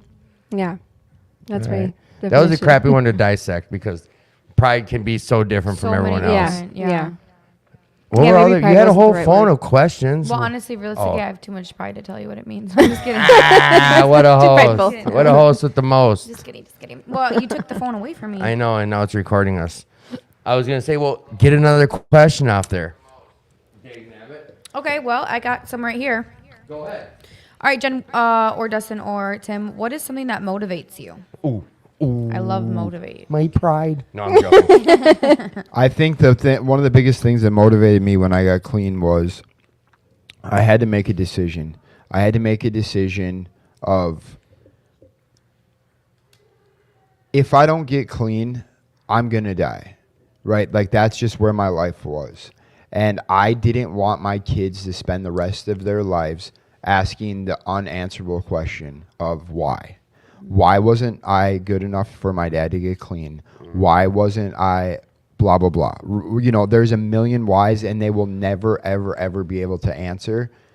And that was a harsh reality. So I had to come into this room, find men, and lay out all of my shit because I knew that was the only way I was going to get this thing is to be completely honest and put in the work. So I figured what was more uncomfortable, coming in here and doing that or leaving my kids with a question that could never be answered. Because in all reality, it had nothing to do with them. You know, it had my addiction. You can't love somebody out of addiction. People aren't using to hurt you. They're using because they're hurting themselves. And they just don't know how to combat that hurt. So it's easier for us just to hurt ourselves than, you know, a lot of times seek help that we need. I always felt kind of envious of Dustin when he would share about that with his kids and being like, that was you've always shared about that. I don't know. You never said that was your motivation, but I mean, sharing about never wanting your kids to be like, why? Like it fucked me up in a way, like emotionally, it messed me up to even concept that would be a thought to me. Because I don't have kids, and I never thought about that with my folks, or like, because like I lost a brother, and I'm sure like my parents are always asking that question. It goes both ways, and like to have that as a to have that as a reason. What's I want to hear. What are we talking about? Well, it's just really loud. Well, here. There you go. Isn't this your headphone? Is that quieter? Oh no. Well, yeah, because you're away from the mic. No, is that quieter at all? Yeah, it is for me. Is Okay, it for you? is yours still loud? No, I didn't touch yours, so it can't be any different. Be open. Is it here? I can't tell. No, you can't. Hello. It's still loud. Still loud. Who went quiet? No. I did. I did. All right, now there we go. Hello. That's hello, better. hello. That's good. No, it's not. Here you No. Deaf. Yep. Keep talking. Tell us when. Is it good now? When? It's good. No, it's much better. Thank you. Okay. All right, are you good? Yeah, I'm good. All right. So maybe one of the things you guys need to work on is speaking up. Communication out loud. Out loud? Maybe. We don't need to suffer in silence. I'm too prideful for that. These kids. You know what? No, but No, I think I'm not saying, oh, that's such a great reason because you're worried your kids are gonna say why. I'm just saying, like to me, that's strong. I don't know how else to explain it. Like that's a strong motivator. What's yours? what motivates me Dollar bills. is just constantly I want more in my life, and like little things motivate me. Like I see like TikToks or something of like, I'm a really creative person, so like when I see someone doing something creative, it motivates me. Like, oh, I want to do that too, or where could like doing that, where could that get me? Just like little things like that of motivate me. But sometimes I need a push because I can get very stagnant in what I do, and I don't like to veer off from. Like I like to be on a schedule, right? Like if I am not on my schedule. What? If I'm Maddie's echoing. Oh no, I know. I hear it in my headphone. There we go. It's done. Is that better? Yes. But Hey, Josh, and Jacob J, and Nick H, and Melinda, everyone checking in. Like, thank you guys, the support and the question. Love you, Nick. Didn't Nick post a question? It should be right Nick there. yeah, he said, I'm better at fishing than Jennifer. "What's is your what he said. what does your legacy look like facts. today?" Oh, that's What a was good it? question. What's the What question? does your legacy look like today? Jen, what does your legacy look like today when you're done burping? Sorry. My legacy today looks like. Ooh, that's a tough one. That's your brother's question. But I would say. Like, if you were to pass away tomorrow, what would people remember you as? God forbid. The crazy girl that. No, got I can answer sent. this question. I can answer this question. Just pretend you and I are talking, because I can answer this question for you. What I know people would remember you as. How about we do this game? What do you think people would remember you as? And then I want to hear your answer. What do you think people would remember you as? If it's the crazy girl, then it's the crazy girl. But we can't tell you you're wrong about what you think. I don't know. Maybe the. The great This is hard. showing up. Like, you have assets. You talk about those. Yeah. Okay. So, yeah, maybe that, that just the hard work that I've put in recovery, that I, have shown up, and that I, changed my life for the better. I still have a lot of work to do, but I was pretty much on my deathbed from addiction and turned my life around. Thanks to my support system and my family. So, I think that's about it. I'm going to interrupt before you even give her their answer. But, like, just from being the troll on social media and seeing, like, aren't you, like, a great aunt or the girl who's out on the fishing boat with people and like, fun and, like, that's legacy stuff, too. Yes. Yeah. Okay. All right, go ahead. Yeah, go ahead. She's a family girl, She is also very involved in her church, and she's a good friend. She's a good listener. She is supportive, like if you're going through something, it's definitely someone I feel like I can reach out and talk to about stuff, and it's easy to talk to. I want everyone's legacy. She's a very Now you caring. tell your legacy and have She's a Jen. very caring person, and like I think sometimes like she cares so much that it like is sometimes hard. Like she cares so much that it's hard. Like that's why when I called her out earlier, because I'm like overbooking, because it's like, and I'm the same way. Like you tell 4 people yes at the same time, and you're like, because it's like you care. You don't want to say like no, sorry, but it's it gets hard. Yeah. But Yeah, but thank What's you. your That was legacy, very Maddie? sweet. My legacy is that I would hope it would be that I show up for people. Like when I say I am going to do something, I do it. I'm hardworking. Oh yeah, and you're a very hard worker. Like you're always at work. Okay. Thank you. And I'm hardworking, and I'm very independent. Yeah, and when I love hard. Yes, she has a heart of gold. Yep. That's it. Mic drop. Boop boop. What's your legacy, boss? So quiet when Tim's not here. My legacy? Yeah. Who are you? Where'd you come from? What's your I'm gang Jake. sign? I'm back on. Honestly, one of my biggest character defects is ego. So like I've always tried to put out of my brain what my legacy would be, because that could be something I'd like always get self-obsessed with. So now, like if you're to ask me, I'm going to tell you like it doesn't matter to me. But if I were to say what I would like it to be, you know, that people will say that I cared, because I didn't before I got here, right? Like that I cared, I showed up, that when at the end of the day that I put myself out there to help people.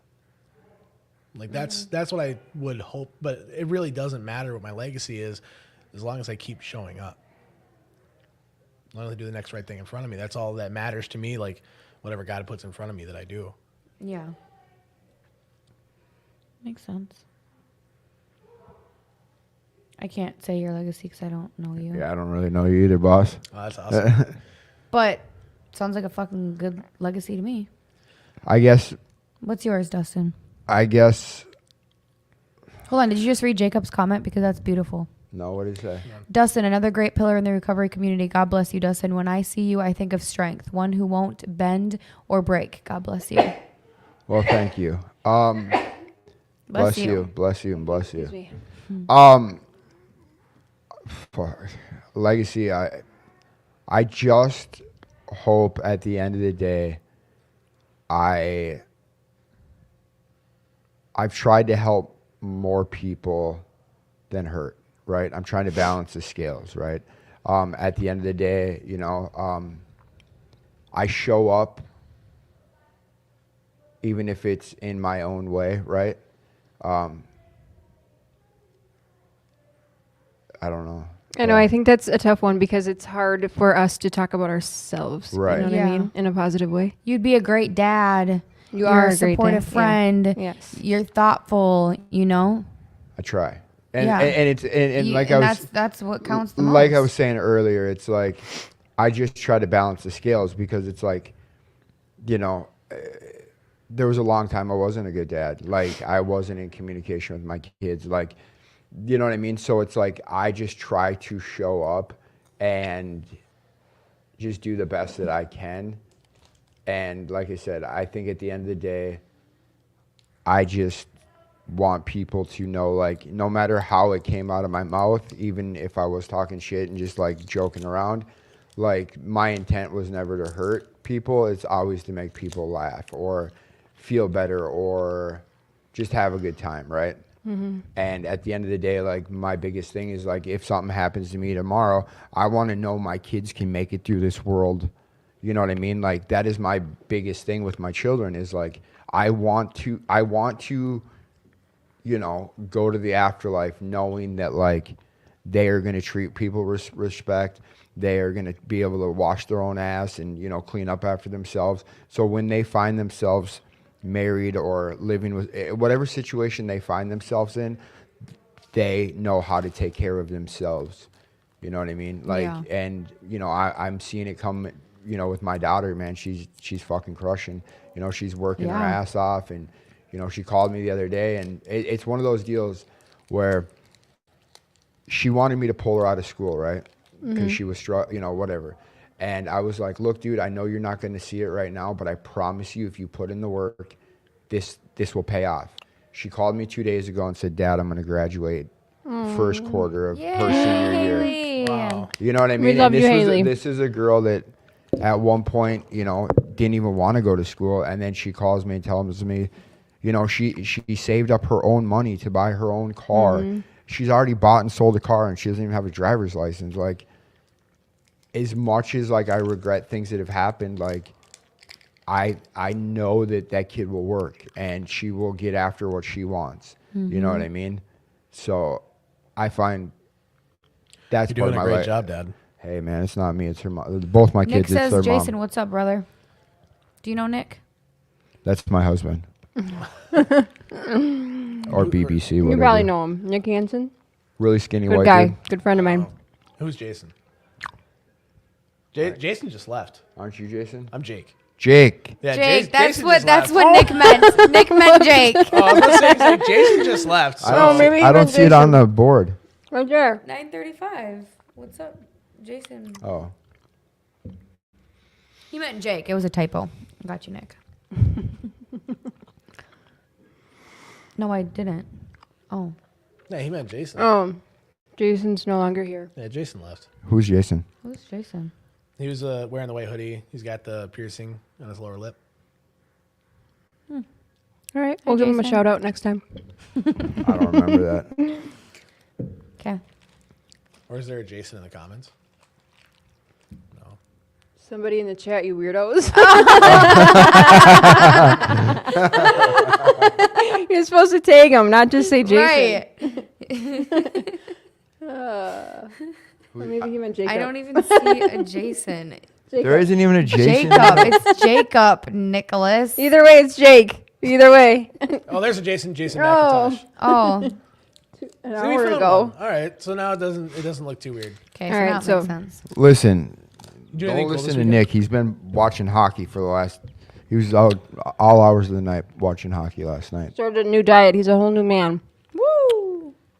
So what does your recovery look like, Jake from State Farm? Looks busy. That's good. Yeah, Right. it's good. Like it's something that I've come to really enjoy my routine. Monday nights I go to a big book study, and I'm the treasurer at that meeting. Tuesdays there's kind of revolving schedule because I'm an alt DCM for District 20. I have a board meeting with my Alano on like a different Tuesday, and then so on and so forth. I'm here on Friday nights.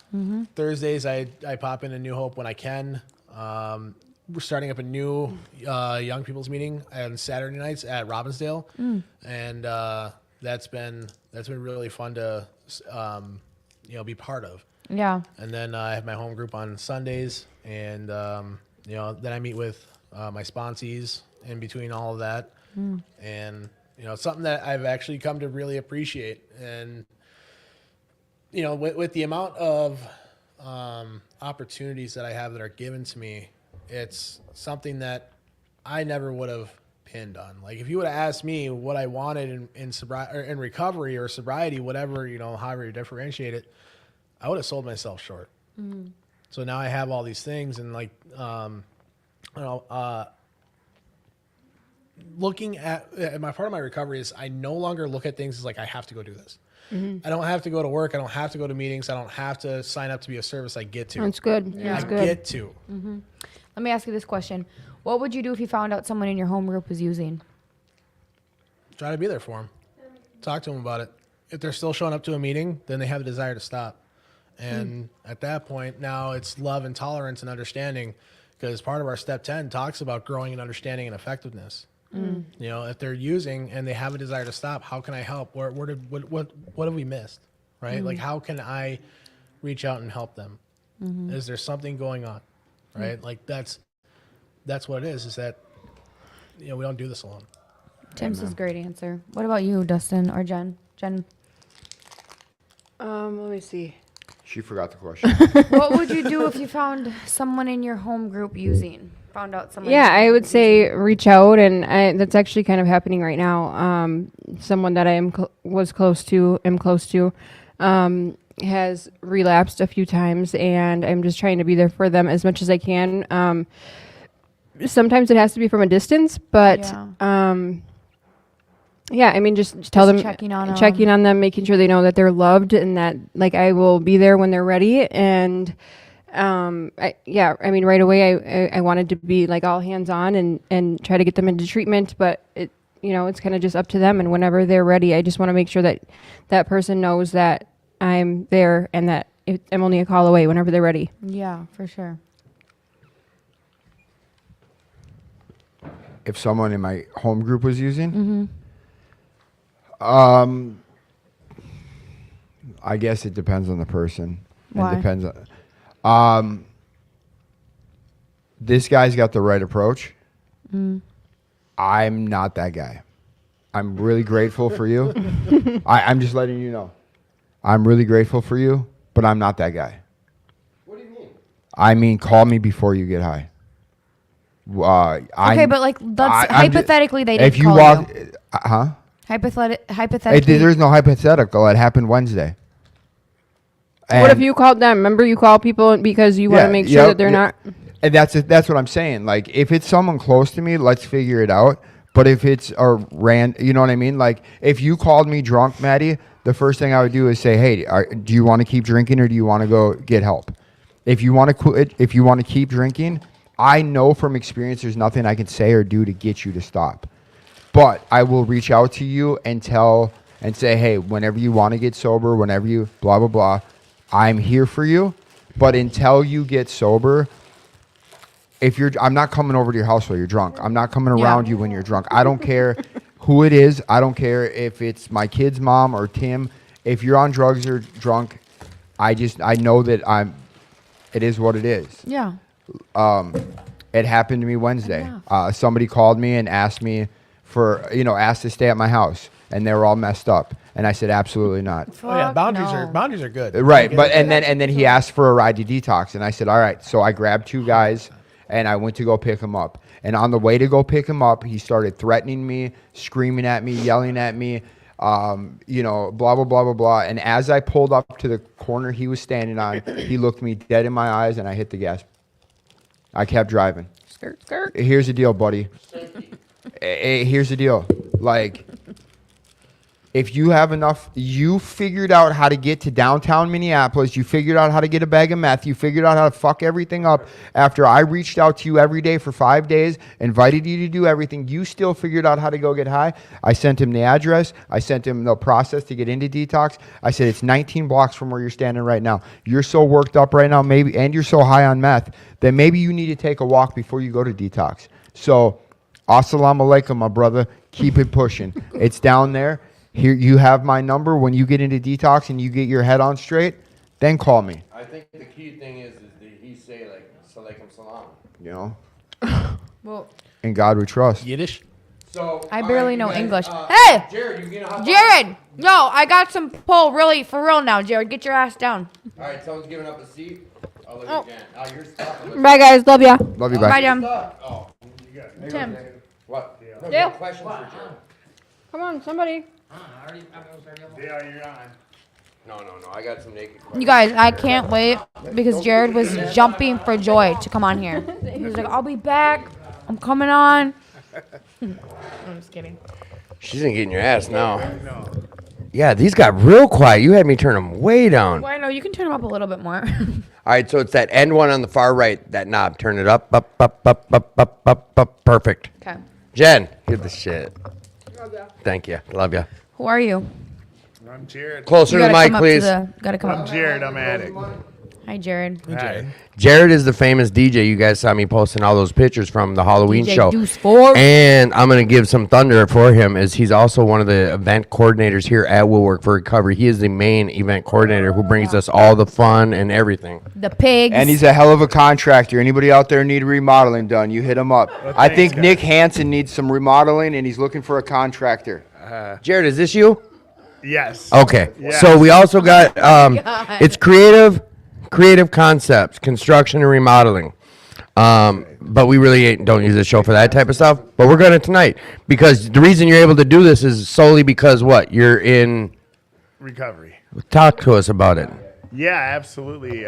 Things go a lot better since I've been in recovery. I've had the business since 2007, got licensed then, but yeah, that's not really. License is like what, a GC? Yes. Or okay. Yep, general contractor. Just making sure we get these. Yes, Do you have a nuts connection? Yeah, but like you're saying, I am the event planner here and looking forward to our next big event, which is New Year's, but the next event here is on Thanksgiving. What does that look like? Because I tried to get it out of someone earlier, and we just didn't have details. Are we talking about Thanksgiving? Thanksgiving first. Talk to us about that. Thanksgiving, of course, someone on board, Miss Gracie, is also hosting that, so a lot of people will be there. But for the people that aren't and can only make it here, they're going to have turkey, they're going to have stuffing, they're going to have food, and there's going to be people hanging out, and it'll be a place for people to go. all day. It's not a super huge event, but it is something for people to come down if they have A nothing else sober, going on. safe, an event. And you It know what? starts at 12 p.m. Yes. A side note, and I'm not trying to steal the thunder, but we share about everything in here. Jake brought up New Hope Alano. Most all your recovery clubs are doing a Thanksgiving dinner. So if you're not able to make it to Will Work and you're still looking for a fun, safe spot to have some Thanksgiving, turkey, whatever, you just don't feel comfortable at your family's, get to one of these clubs. Any of them. But definitely start at Will Work or Miss Gracie's or New Hope Alano or 2218 or Serenity or any Fridley or Blaine. They all have something going on, and like we don't isolate our recovery. So, Jared, Yep. what is New Year's looking like so far? New Year's is going to be big. There's one other one I'm just going to say real quick. I'm not sure if you guys talked about November 25th is the painting. Oh, she's doing another one? Yep, Yes, it's on. it's so fun. You guys should really come. Talk about it. What was it? November 25th. It is $25. And Or you get 35 to do a big one. 35 for a larger one. The canvas is provided and all the paint and all the brushes, everything is provided for you, an apron. And you come on down. There's a lot of people. There's an instructor that runs it and teaches you some tricks of how to do some things. And it was very successful the last time they did it here. And so that's coming up as well. And that's November 20th. I had nothing but great feedback from that Yes, first one. right. And people What that time is missed that? it were really upset that That's they at missed 3 it. p.m. 3 p.m. on the 25th. Is Yep, that a 3 to Saturday or 6. Sunday? It's a Saturday. It's a Saturday. It's Founders Day. Oh, it is Founders Day. Oh, so check it out. You could come do that and then head over to Founders Day after, because Founders Day is right It's down the seriously road. so much fun. It's Yeah. really fun.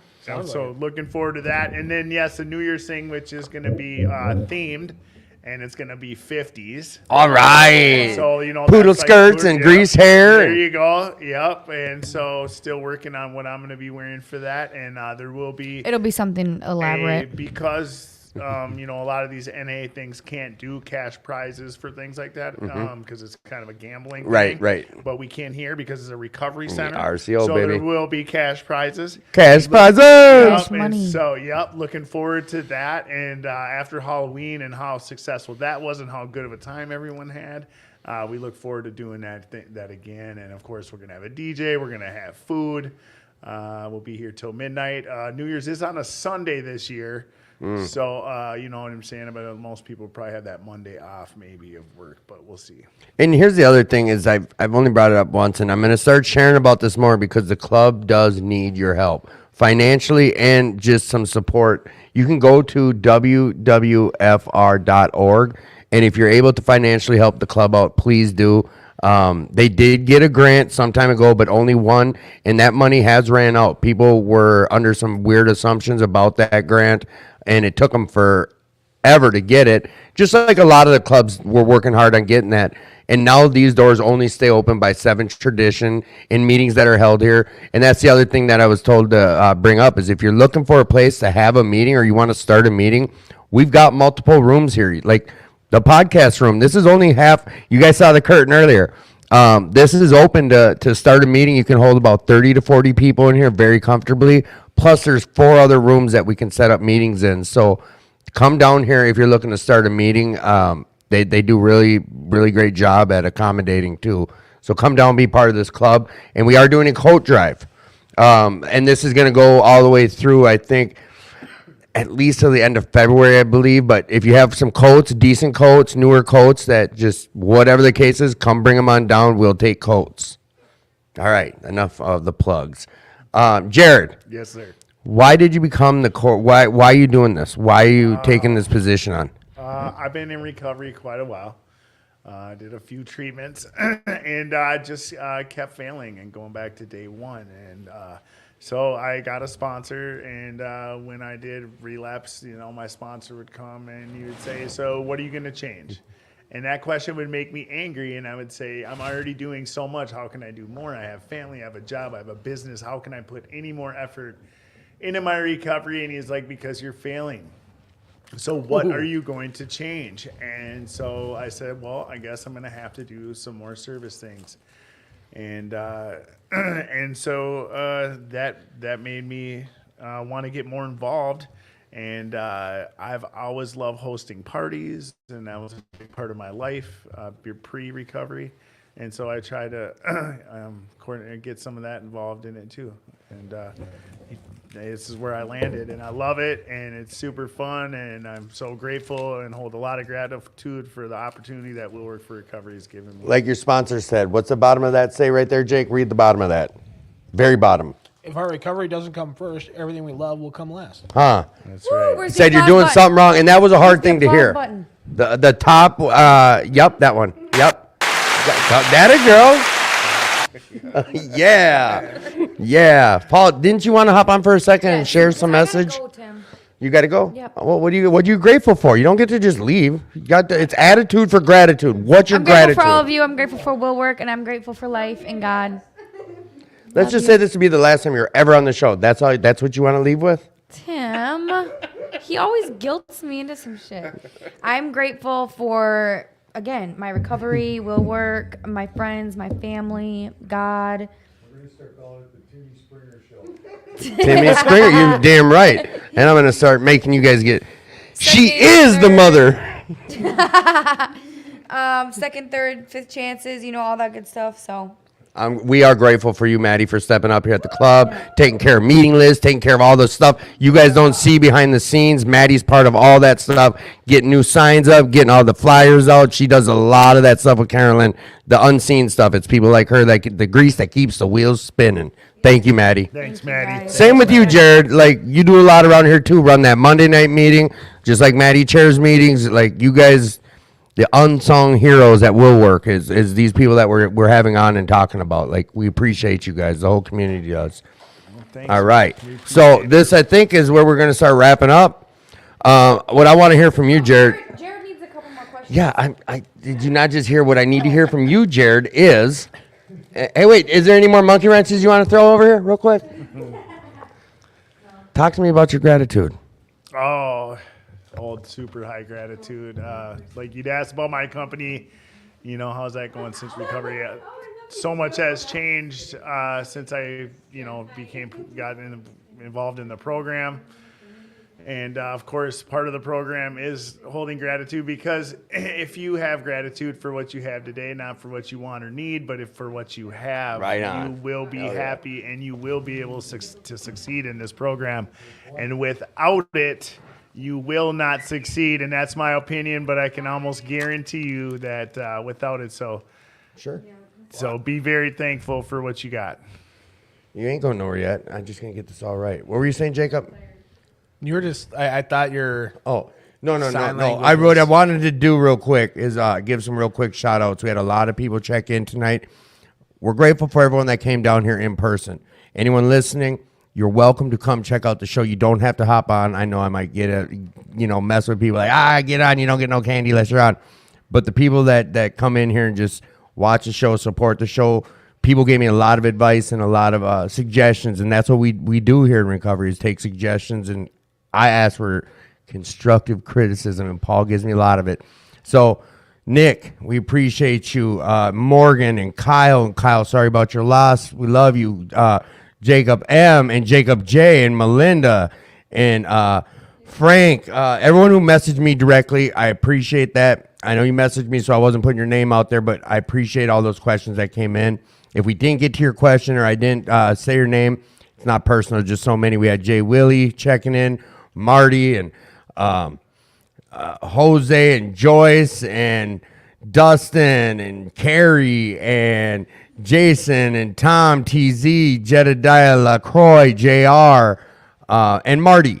The number's scrolling across the bottom of the screen. You can reach out. I'm a gentleman in recovery. I don't just put that up there to put it up there. If you guys need someone to reach out to, you can start with my number and I can get you in touch with people. Jake, what you grateful for? What am I grateful for? It's actually Jocelyn, not Joyce. I said 3 different names, didn't I? But thank you for correcting me. Yeah.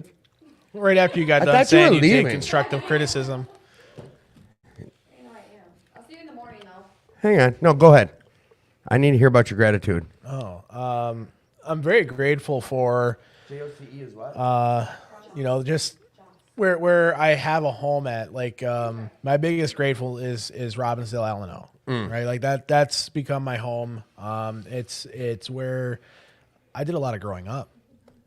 Did a lot of growing up there, and I have the opportunity to be of service there a lot. I get to serve on the board, like I get to, right? Like The that's get big tos, thing. not the have tos. I get to serve on the board, and I get to bring new meetings there. And tomorrow night at 6 p.m., I get to call bingo. At Robbinsdale? At Robbinsdale. So Robbinsdale doing their did New Hope did theirs tonight, didn't they? I believe so. Yeah, they did their turkey bingo tonight. Tomorrow night at what time is Robbinsdale bingo? 6. 6 o'clock. Go check it out, Robbinsdale bingo. See you, girls. Thank you, guys. Turkey raffle too. Thank you. Turkey raffle. Yeah.